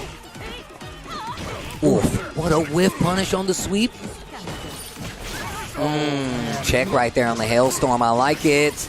You know, we talk about, like, you know, the information round or the information game that Nephew pretty much calculates and figures out a counter with. But it's a different story, I feel like, when it's KnuckleDu, right? I mean, if you think one of the points of playing in tournament, which I'm sure you know, you want to win the information match too. the first match, unless they've scouted you heavily, is the information match, right? And you want to win that match. It's even better if they've done the research. Here's the throw. These booms, the boom placement. Oh, this is not good. I saw the little grimace on his face, NuckleDu, when you let that sweep rock. Oh, there's the throw. I made a mistake. I gotta get out of here. And he does so successfully, right? Being able to get out of the corner like that, scot-free, is pretty important. Okay, block sweep. Goes for the activation right after it. Spaced baby booms right there just to keep the pressure. Anticipating the throw, I believe. The jab is what catches him. Set point here for NuckleDu against Nephew. Trying to get Endemic back in this team battle game. And once again, this is what I was talking about, the boom placement. His understanding of the neutral. You can't teach that. My man still got it no matter where he is. Some things you just can't teach. It's all instant. Going into it right now. Again, the Sonic Boom is playing a heavy part into the plan for NuckleDu. Oh, falling. Just look at this placement. And now, at first we were seeing that EX Vanity step really do numbers against the projectile game of Guile. Ooh. Okay, wait a minute. Back at it once again. Wake up, crouch jab gets the confirm and the knockdown. Forward throw is so important. Yeah, and that's just fine. No more V-trigger on the deck for Colleen. Nephew is going to be struggling a little bit. Spending the bar as well to get past the Sonic Boom, but still stuck in a familiar trap. NuckleDu is still playing with all the lead. I love seeing him utilize that V-shift. Let's go. That's I like that. Oh, NuckleDu back in the Street Fighter League game, scores his first points for his team, Endemic. And man, after the interviews that we saw coming from both Shine and NuckleDu, that looks good. It feels good. That's a wholesome moment right there in video gaming. 2-0 over Nephew. You see the adaptation in such a quick amount of time, right? 1 week is enough for NuckleDu to be like, I can get the mechanics down pat. Like, having that V-shift is pretty important, and understanding when to utilize it is a whole different level of understanding. Man, that really makes you pay attention to the team, man. Yeah. This is how you build fans right here. I'm going to tell you right now, because I'm very much invested in Team Endemic's, like, how they're going to do this season. I want to see their route. I want to see their path this entire season. And the next match. In NLBC, the classic. Tasty Steve. We talked about storylines. We have one that's been ringing in our ears throughout the entirety of North America, coast to coast, actually. Now he has to face off against his longtime rival, IDOM. But the last few times that they've encountered each other, I believe IDOM might have had the better half of that exchange. It's a different atmosphere, though. Team tournament setting here at Street Fighter League. We'll see if it's a different story, and it's offline again. So. Remember how we said, like, some of these matches you will legit only get at Street Fighter League unless it's a top 8 CPT event. We mean that, and the match is going like Word. I've seen this story before, actually. This is not the first time he's exercised this option. Vega versus Poison. There's a lot that could be said with the walk speed and the range that Vega can play. Oh yeah, it's going to be so important. Watch the whiff punishment. Watch the whiff punishment coming from Punk. I'm telling you right now. And I've talked about this before. I love when players switch characters that fit just one of their things a little better, one of their attributes a little better than the most. The mediums are just getting demolished right now, but it's fine. It's just a little bit of pace setting from IDOM. Punk is not going to be too intimidated by that. Oof. Decent damage right here. Tries to go for the mix. Tries to jump out. Eats the crouch jab. Uh-oh, the sweep. Punk starting to get a little more active. Stand light kicking the EX. It's a lot easier to whiff punish that forward fierce now, or just like punish it in general. It wasn't a whiff, just punish it in general. This is the mask. Still not dead. Pretty close to it though, man. That was actually so close. Thinking it was within range to get that tech throw, still gets caught. And remember, this is 1st to 3 for this last anchor team battle match. Ooh, the whip punish. Air to air. And I like that. Yeah, that was jump medium punch, by the way, which caused that air state, that air juggle state. Oh, man, this is not looking too good. I'm looking real poised right now. Really set to deal with it. Really set and on this ground against this Vega. who you know Punk is just trying to whiff punish pretty well with, and it's not in the claw. Oh man, now you're severely at a disadvantage without that claw. That has just been a very clean. I was about to say, yeah. I'm looking real good right now. Yeah, I mean, there's a lot to be said in regards to like what Punk wanted to do as Vega that got punished pretty often, like forward fears. I get that it's a primary poking tool, and it's a great tool at that, but on the way back, you're still going to get a clip that's standing short, and there it is. Yeah, that is the wake-up call that Punk needed, going immediately into the Florida the Florida jersey, right? The Miami Heat old school jersey. Wow. Yeah, I mean, we saw what happened last time Punk got a hand on Luke. Very, very significant. Still good. 10 away from a full sweep point. I think the only other team that we've seen that did that was, what, Red Rooster? But either way. Yeah. Red Rooster, Ajax, the strongest cleaner under the sink, and on Red Rooster. Ooh, that was mad far. And you had to commit to the heavy punch uppercut. Wow. Punk looking a lot cleaner with the Luke. Answers back with a fireball and a neutral play. That range game doesn't seem like it's working out for Poison. Yeah, I'm looking right at it too. There it is. Yeah, I was waiting for that forward fierce to come out. Damage. Tries to bait something out. The standing heavy kick. Big damage side switch. Dash up. I love the meaty. Medium punch. That stun is right there. Wake up jab. Finds an opening with the target activation off to the block. Plus now. Oh, baits out the DP pending no drop item. Takes that second game. That scramble got intense, and stun was definitely on the table. Man, there's such an intimidating look from Eye Domination. Oof. Glaring into the screen. A little bit of a head tilt on that. Making a slight and subtle mistake, but Punk, if he sees it, make a subtle adjustment or a subtle punish. Ooh, anti-air crouch jab. Okay, Punk. Forward throw. Not often go for the roundhouse meaty. I feel like we don't see a lot of people go for it, but they want that ground, right? Because get another throw in the corner. But that's the thing. Like if you forward throw, you can't get the roundhouse to be +1, and you'll still be close enough. Oh, that's not gonna hit. It's okay. Not dead yet. I like that. Tries to conserve the meter, but this also gives Idom another chance to crouch jab to close out. Great patience there from Punk overall. But yeah, again, I guess he's trying to mix up his options. Have that threat of crouching medium punch. If anything, walk up. It's like I get maybe a generic option to use roundhouse, but I do like the potential mix that you get off of it, right? Okay. That medium punch, love me tender.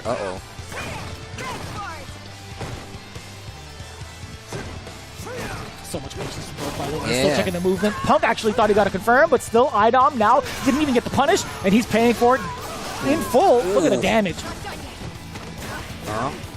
Forward throw. That's frames. And still, Idom's known to do it. Not only with poison, but with Laura too. Wake up buttons. Hold the multiple cocktail stand. Medium punch confirm. Very important tag. Excellent V reversal. Doesn't even want to utilize that V trigger. Doesn't even matter to him. Do it again. Look at the gray light. Oh, and he got the cash out. That was a significant fireball. What a backdash to call out the plus frames on the the heart rate. Ooh. You're dead. You're actually dead. Optimal, baby. Ooh. Nah, Optimal is a medium charge. I ain't want to go for them hard combos down the round against Poison. After I did it the first round, I lost the round. I don't want to do him no more, bro. He's Poison. Because he's really slow. Yeah. Yeah. Again, a great adjustment overall from Punk, right? Getting into that Luke play, because I did not want to see that Vega come back in. I didn't want him to be stubborn about it. I didn't want him to be like, I could figure this out. I love him just putting away whatever it is that he's thinking about and just immediately goes into Luke, and that's totally fine because it also gives him a sense of relief, right? We've seen his reactions immediately after the game that he won. He's like, I feel a lot better about this. Man, and I really do like the fact that once you get this W, that's the end of the team battle. You don't have to worry about any rebuttal that gives you the win. That's 30 points. That's a big chunk for some team battle play for the week. Speaking of big chunks, big damage right there. Synonymous with Luke. By default. Ooh. EX love me tender. Ooh, go to sleep. Break. That could have been EX. E-reversal to keep the momentum. Punk, I there like it what I'm seeing. That's going to be another round on the board. That's the confirm I like to see from Punk, right? It's very familiar with what we've seen, the damage output from Karen, low forward into Tenko, and everything's business in the corner, right? But yeah, I love it a lot more off of EX Flash Knuckle. Ooh, no! The crush counter, big time. Look at the momentum now. Idom just taking it all away, and look at the red. We were talking about big damage. She can do the same thing. Yo! Stand heavy kick. Looking for a crush eye. Beck gets out of the corner. Wait a minute. Uppercut combo from the lights. Jump in. Not going to work. The EX uppercut will, though. Another forward throw. Punk on a run. That's 2. Goes for the jump in. Crouching medium punch in the meaty. Crouch medium punch from Poison. Saw the recovery from Punk. Tries to be a little too anxious. Oh. What happens afterwards? Still trying to get that information. Trying to break or crack the code on defense. Okay. Target. Combo gets the knockdown for Punk. Fishing with some big buttons over here. Idom's back's pretty close to this wall. EX heart rate for the plus range back dash. How did he know? Gets him out of danger. How did he make that read? Combo conversion, yo, Punk. Is actually a god. The way that he made that defensive read was immaculate. Activate off the crotch. Do it again. Do it again. Oh my. He's so smart with his meter, Steve. I cannot emphasize that enough. This guy is so damn optimal. I know they call there's Mr. Optimal in Japan, but I gotta say, Punk is looking like he's gonna get that title as well. He's trying to get that title. It's a special title on CFN. Mr. Optimal. Dear God, that was a lot of damage. Come on, bro. I'm not playing. Come on. I see a lot of whip punishes. Huh? Yeah, lots of whip punishes. All of them. Yeah. I never seen nobody whip punish Laura's crouch medium kick. You can't do that. You just did it. No, you mean Poison. I feel like I'm getting cornered too fast, and like I'm getting crush countered by a lot of heavy punches because I keep thinking it's gonna whiff, but I feel like this kind of like a poison problem.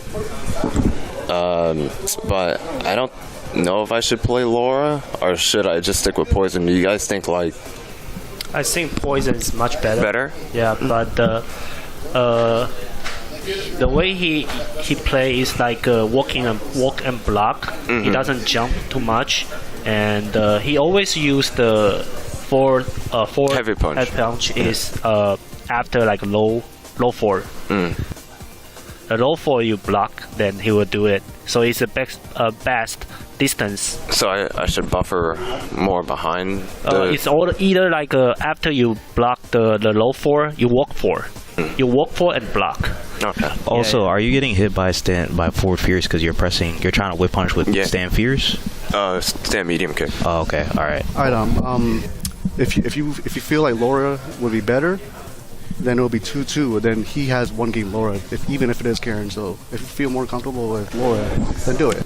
But it's up to you, because if you do win with Laura, he's probably gonna switch to Karen, and it's gonna be one game. So it's up to you. All right, let's go.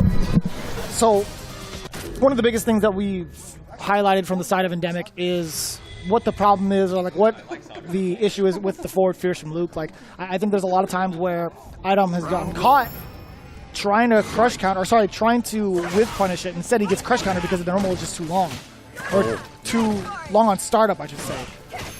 I mean, just the placement on that heavy punch is so good. It's kind of a little staggered a little bit, and a lot of times you're getting hit by it because you can tell right now he was like, yo, man, I keep trying to like move. He was talking about why he was getting hit by it, and Punk's still playing this range perfectly. Another knockdown in the corner. And one of the biggest things too is the low medium kick if it comes into play, but the jump. Oh man, missed both sides. Even the spectators were like, what?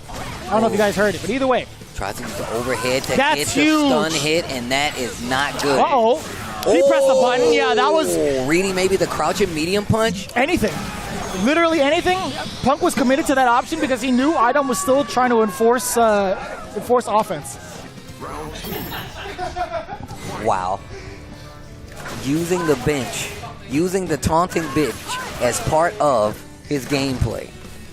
Oh, dash up, crouching medium punch. Oh my gosh. Okay, stance cancel combos. Idom. That's one of the trial combos, man. That's day one.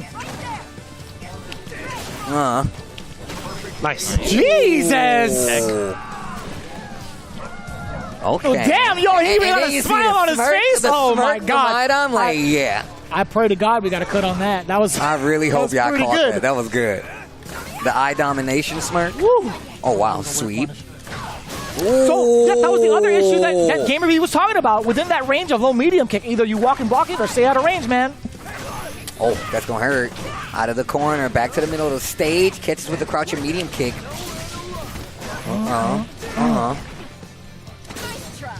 Nice try. Crouching medium punch. Heart raid. Decisions have to be made. I love the double jab. Do it again. EX. Ooh, yes. Back throw. Here's the corner. Idom. There's the throw. Guess situation. EX. Oh, man. Nice. Get a little chip. That's perfect. Okay. What an adjustment. He tried to play my game, but he put a lot of risk on it. Now the pressure's on him. Rounds going. Fight. Immediately back into the fray from both ends. I don't think there was a lot to be discussed from the side of Panda, nor Endemic, really. Fighting right here, stuck in this corner once again. We've seen Idom make some crazy adjustments to get out of this corner, but we've also seen some great jump-ins from Pump. Being able to read that crouching heavy punch is pretty important too, or at least react to it. You kind of treat it like a fireball. There's a lot of recovery on that, but now the trigger activation, yeah, that fierce is going to be so much harder to escape once your back is in the corner. One more for stun, EX uppercut, busts out, what a risk to take. It works this time, gets the sweep. Oh, and the chase on the V-shift to get away, Punk! Saw that. Come on, bro. I'm going to need a clip of that. Congratulates himself too. He's like, I'm smart, bro. I like that. Damn, he gave himself the diploma? Yeah. He's the professor that calls himself from out of his seat. Pretty good. I would like to call Punk the guy. Oh, that's me. He pulls out the diploma from his gown. Thank you. Oh.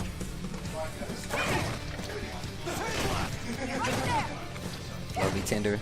Medium punch. Good range. The heart rate, yeah. Again, Yeah, the heart rate's got so much range to it. And it's a great way to kind of switch up between like what you want to do with like crouching heavy punches as well. But damn, look at the damage. With punish, spins the CA. I love this cash out right here. Down around, Idom spends all his resources. Puts the pressure on Punk to make a decision. Raw activation. Ooh! Crouching heavy punch. Not going to be able to do it. I needs to be real careful right now. I'm looking for a stand like hit. Nice. Crouching Nice. instead. Idom around a piece with Punk in this next game. What's this, game 3? Something like that, yeah. It's game 4. Game 4, excuse me.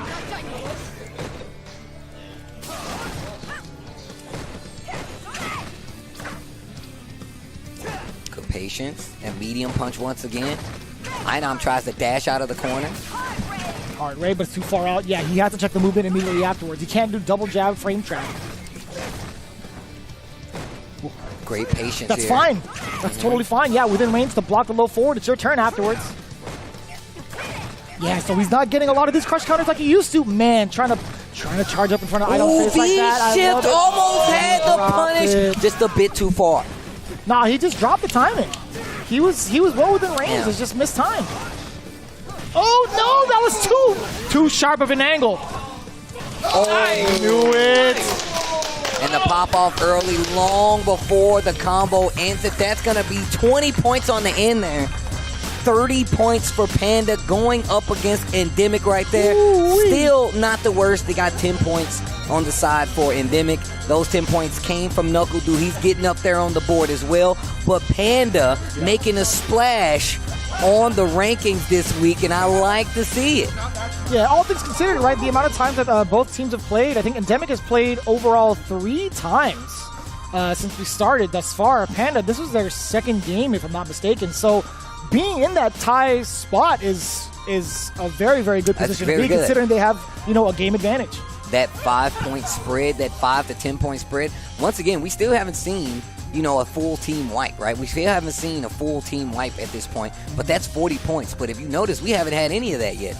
These 20 points is nothing, 20 points away from another team in front of you is actually not that bad, and it's really, really good. And I feel like that's one of the things that helps with this season overall, as well as for some of these teams and keeping them in range to get those W's. I feel like this makes the playoffs even more intense. But I'll tell you what's intense. The fact that my man Kami got to play, got some points on the board for his team Panda, and I believe Hollywood, Rob TV has an interview on the stage.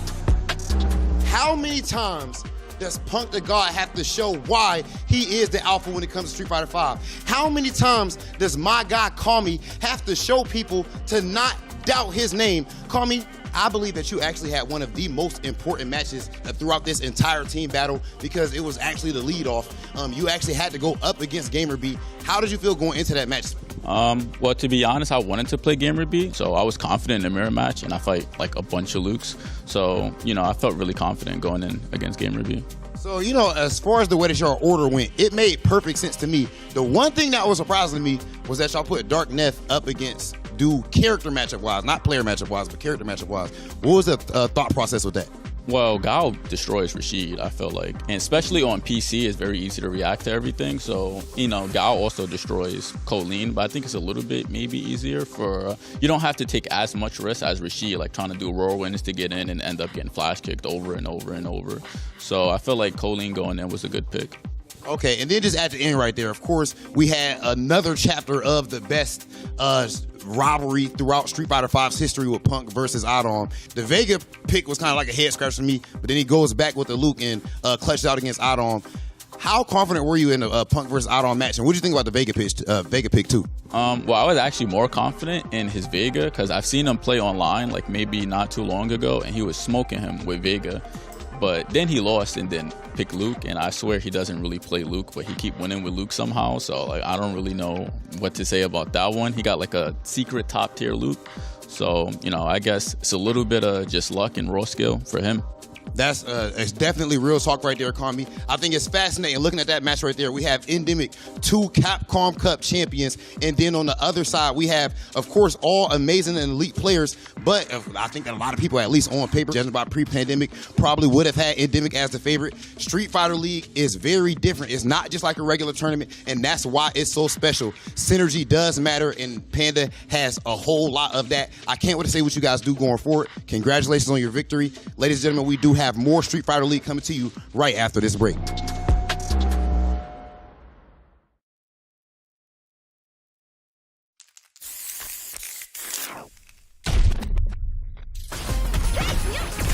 You call, I answer. Pushing you on the scene.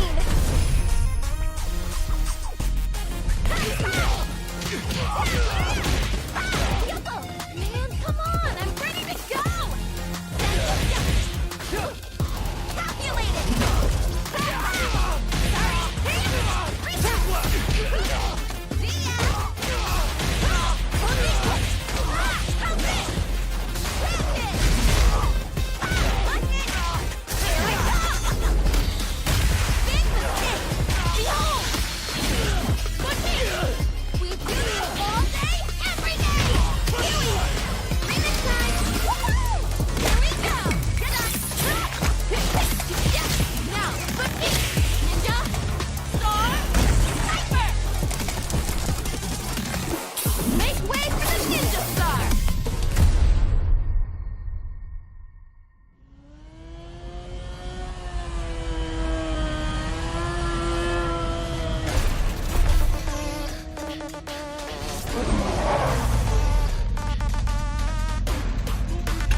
Time to play.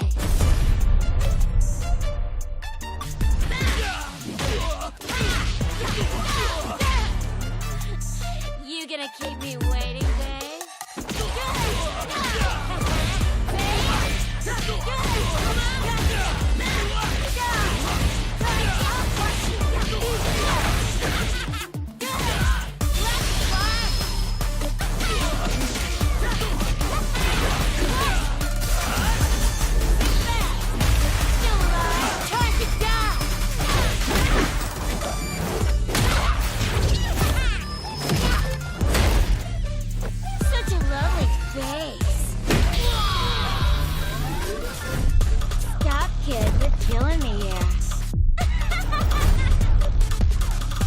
And only one of us is allowed to do the killing.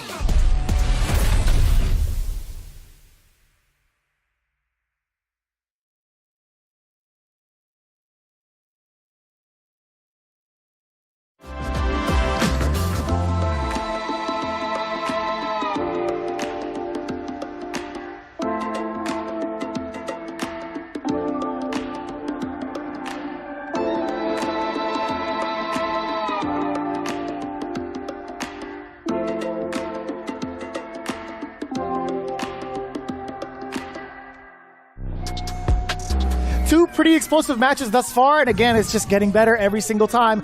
I cannot wait to see how it plays out. Again, we're starting to see some of these teams get acclimated for their rankings, but it's still going to be up in the air no matter what, right? We've seen how close some of these games get. In fact, we had, CLG go up against NASRxBandits, the #1 spot, right?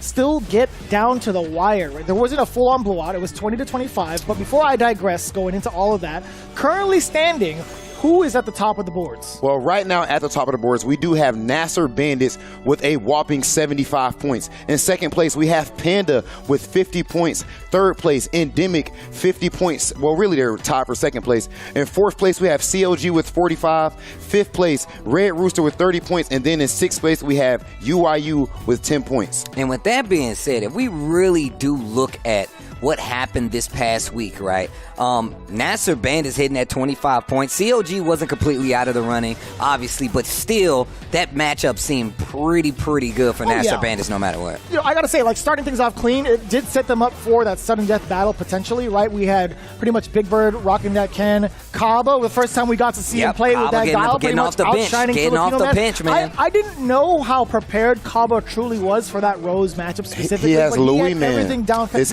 Louis Man. I'm so used to Louis Man playing Dalsim. Yeah, that's the thing. It's like Louis Man has been like the Dalsim of that region, and he plays at such a prestigious level that I did not know. I didn't even know. I didn't know about the Rose. Can we point out just like the lack of ego on NASRxBandits? Talking about the fact that they're honest with each other. Hey, if someone on the team says, "Yo, I'm not comfortable against this team. I'm not good in this matchup," they don't have too much ego to go ahead and say that. And I feel like we're seeing that shine through when we see Kaaba play and Mena sit out. Yeah. True. Mena just clutched out the last team battle they had in a super important match for them. Give my man the week off, bro. And he said, "Yo, look, I'm good. I don't need to go up right now. My brother can go up there and shine. He's the best tool for the job." So I definitely think that's a super strong thing with them. And one thing to kind of highlight as well in terms of how strong they actually are, can we talk about the David and Goliath situation with Chris CCH and somebody as good as Angry Bird? A 3-0 shutout. Man. A 3-0 shutout in regards to like how Chris CCH actually performed from last week, still having that consistency, right? We talked about that minor setback that he had against IDOM, which could have led to a bigger victory. Bro, can I point out with Chris CCH, literally in the pregame interview that we had earlier before they actually played against them, it was kind of prophetic from him. He was very passionate about the fact that there's people who have certain names that maybe a Chris CCH didn't have that same name. Maybe a Chris just a kid didn't have that same name. So now people will look at Chris versus an Angry Bird, for example, and say, oh, we know who the favorite is here. Like Ajax Fidelity versus NL. Bruh. We know who the favorite is here. Right, and Chris firmly believes, and I agree with him, that in the FGC, stuff is so biased off of who's been around for a long time. When in actuality, their skill may not at all be, the gap isn't with it. Those 3 years since we've had the regular offline. It's so wild. That whole transition has been so significant. I just feel like a lot has. So I'm glad that it may not be David versus Goliath like everyone thinks it is, and that's Chris's point. I'm not favored against Angry Bird. I'm supposed to beat him 3-0 or go back and forth with him, and he's proving his point right now. But I'm going to tell you right now, that's what sets Chris CCH a cut above everybody else. My man hold everything, every loss, every win, he holds it to the highest regard. There's so much to be said about that, too. Bro, I am such a fan of Chris CCH. Like, I ran into this guy in ranked, just playing Street Fighter myself, and I just really I love exchanging video. It wasn't that bad. Ask him. What I do like about that, by the way, to kind of cut you off on that one, with Chris CCH, right?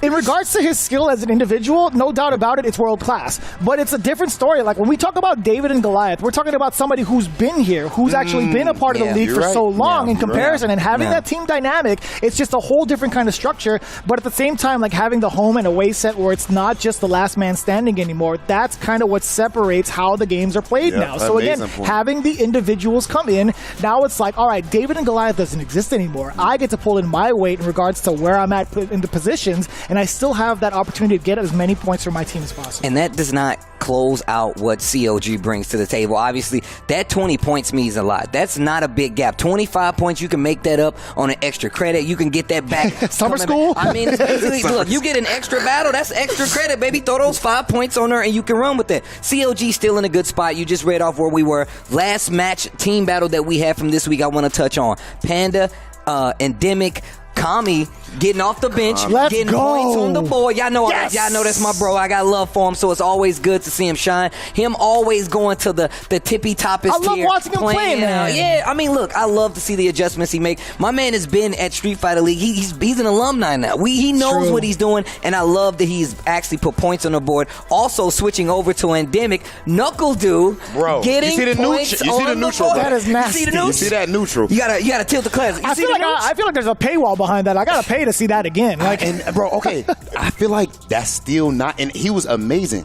I feel like he's still not at his final. He's not all the way. So what's funny is we're starting to see the progression little by little. He's utilizing the V shifts, right? That was pretty important. That punish was so sick. He did V shift, and me and Vicious looked at each other like, that's the one. There it is. I hope you guys got that cut because we were looking at each other like, definitely were like, I looked at immediately. You didn't have to say we didn't even have to say nothing. We just looked at each other. It was pretty bad, yo. But talking more about that second team battle between Panda and Endemic, Punk takes out IDOM, gave them the 30-point victory. I believe this is the first time we've seen it play out like this on any side. The 30-point victory. It went one with Kami. KnuckleDu won the next set. It came down to the anchor set between Punk, IDOM, and then the switch to Luke after he got beat up, though. What do you guys think about that? Maybe it's time for Punk to start leading off with Luke, bro. Bro, what did I say while because we were watching? the Mena match, he's down 0-2, then he switched to Luke in reverse 3-0. That's fair. That's fair. I mean, all things considered, though, I feel like it was a very valid point to put that Vega because Kami was talking about it. He's like,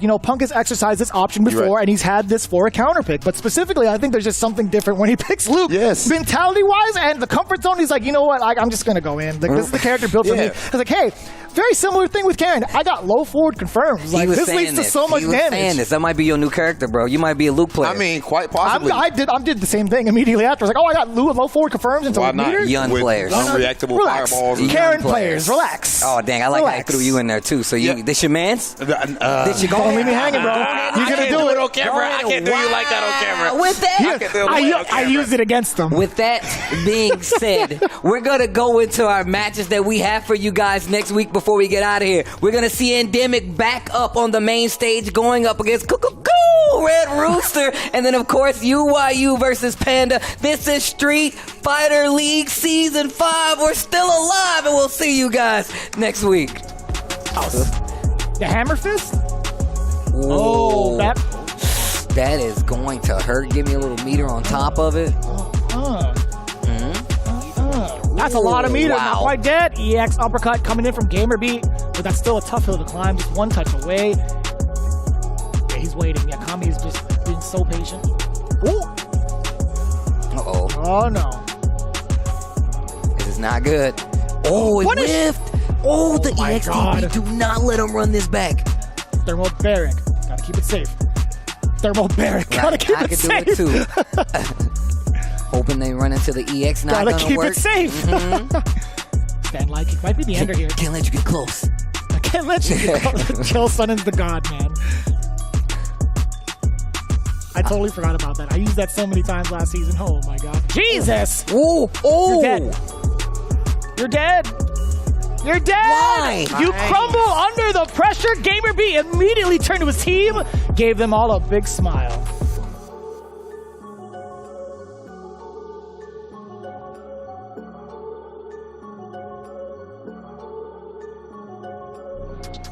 Thanks for letting me check.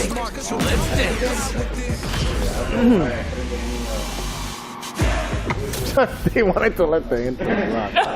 And you immediately... Round one.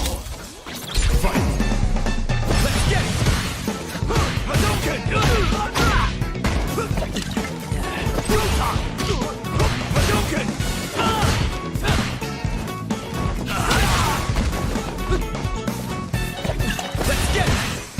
Hadouken!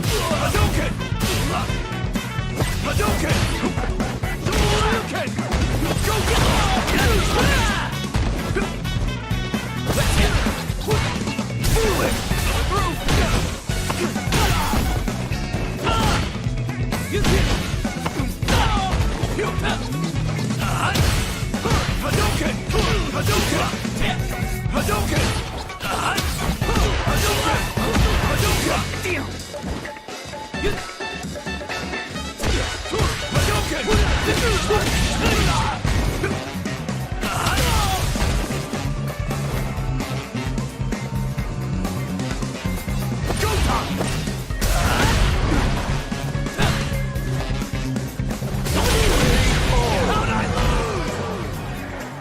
In my round 2. Fight.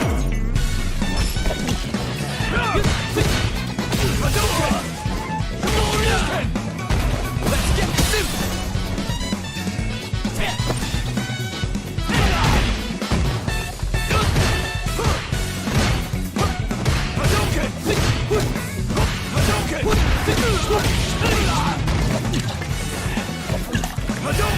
Hadouken! What? Hadouken!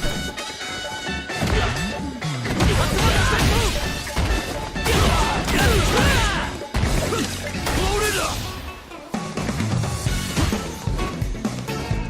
Behave. Fire up! Keep an eye on! How's that? Hadouken! Go top!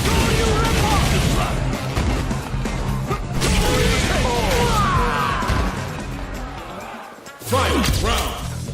Fight! Hadouken!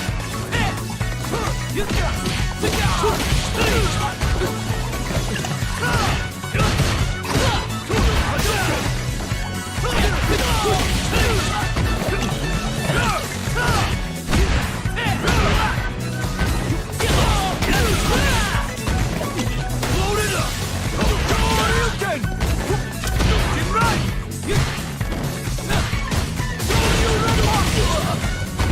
Let's get ready! Come on, it's time to train. Too slow! Hadouken! Hadouken! Hadouken! Keep an eye on!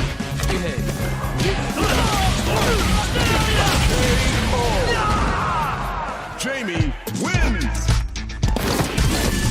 Round 1. Fight! Hadouken! You faked it.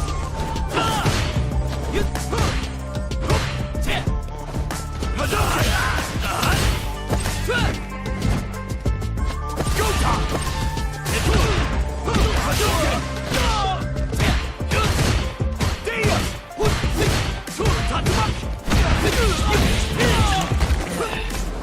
Let's get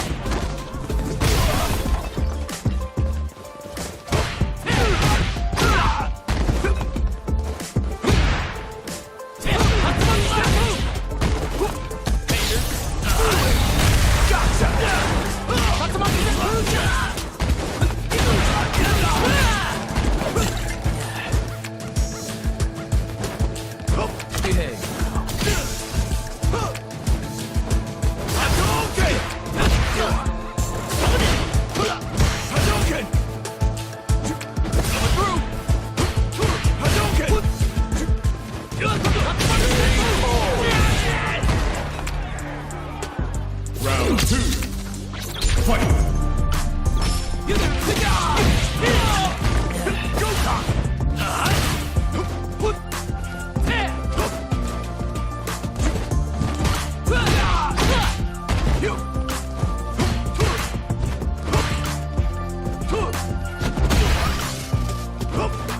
Hadouken!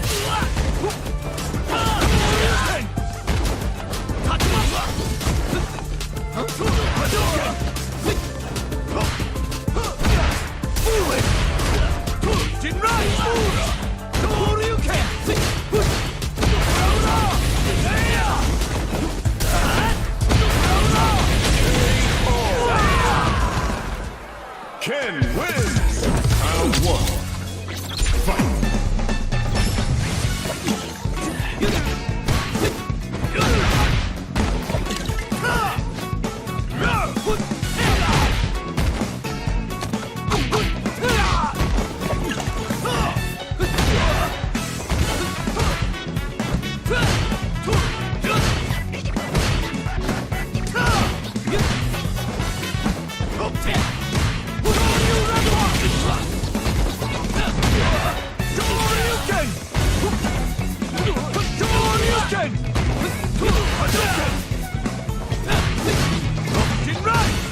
Final round. Fight!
Gotta do this. Come on. Hope you're ready. Round one. Fight! Perfect! Sonic boom! Kick!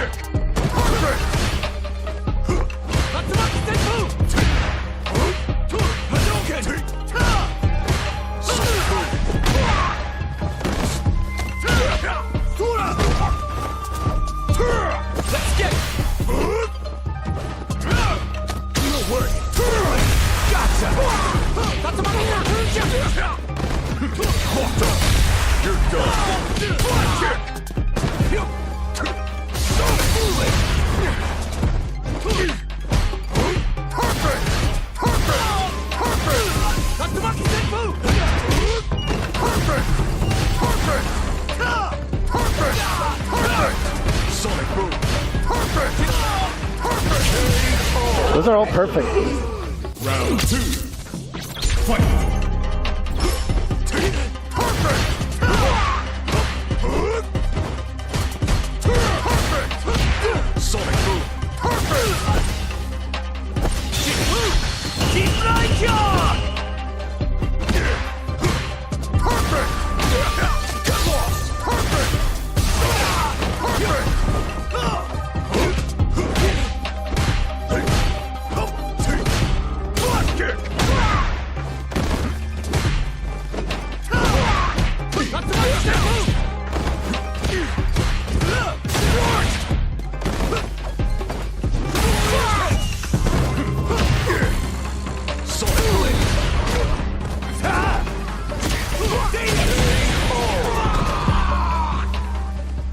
Final round. Fight!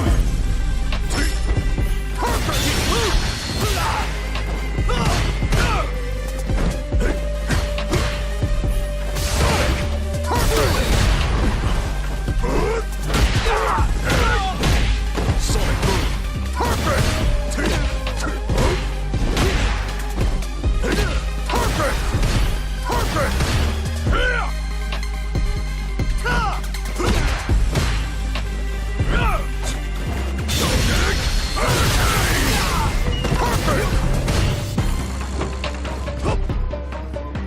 Hadouken! Hadouken!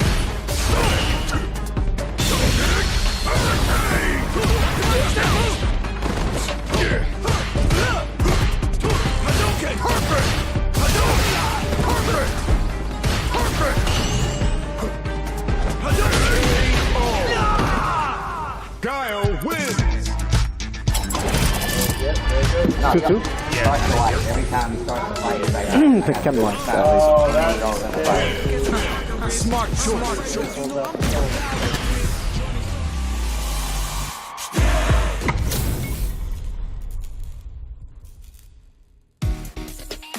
Gotta do this. Round one.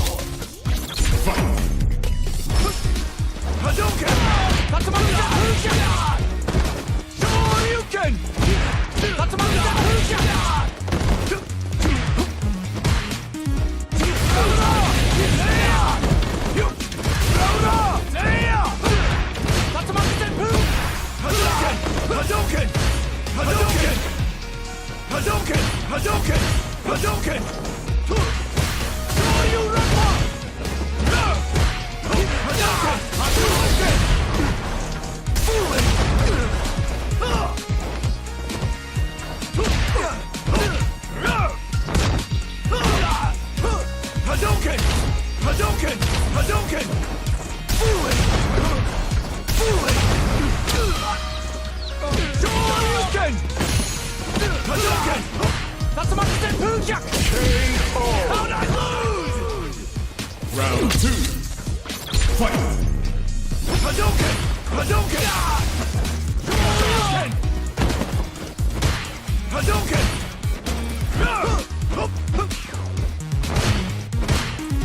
Hadouken! Hadouken! Dia!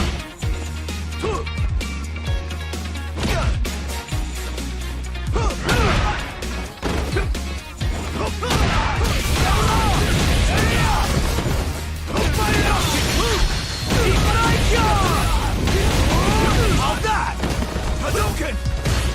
Hadouken! Hadouken! Shoryuken! Hadouken! Hadouken! Fire up! Shoryuken! Hadouken!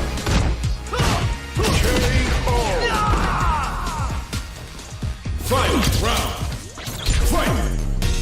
Hadouken! Foolish!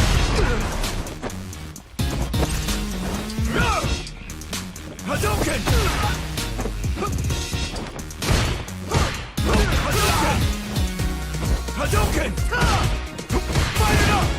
Round up! Stay up! Fire it up! Hadouken!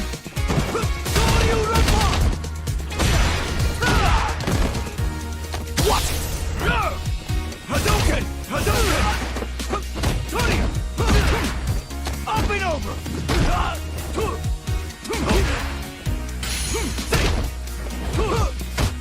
Hadouken! Hadouken!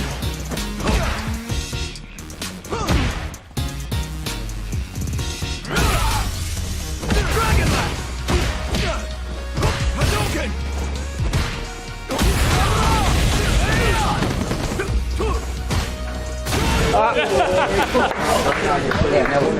That's a big deal, always. Jumping up here.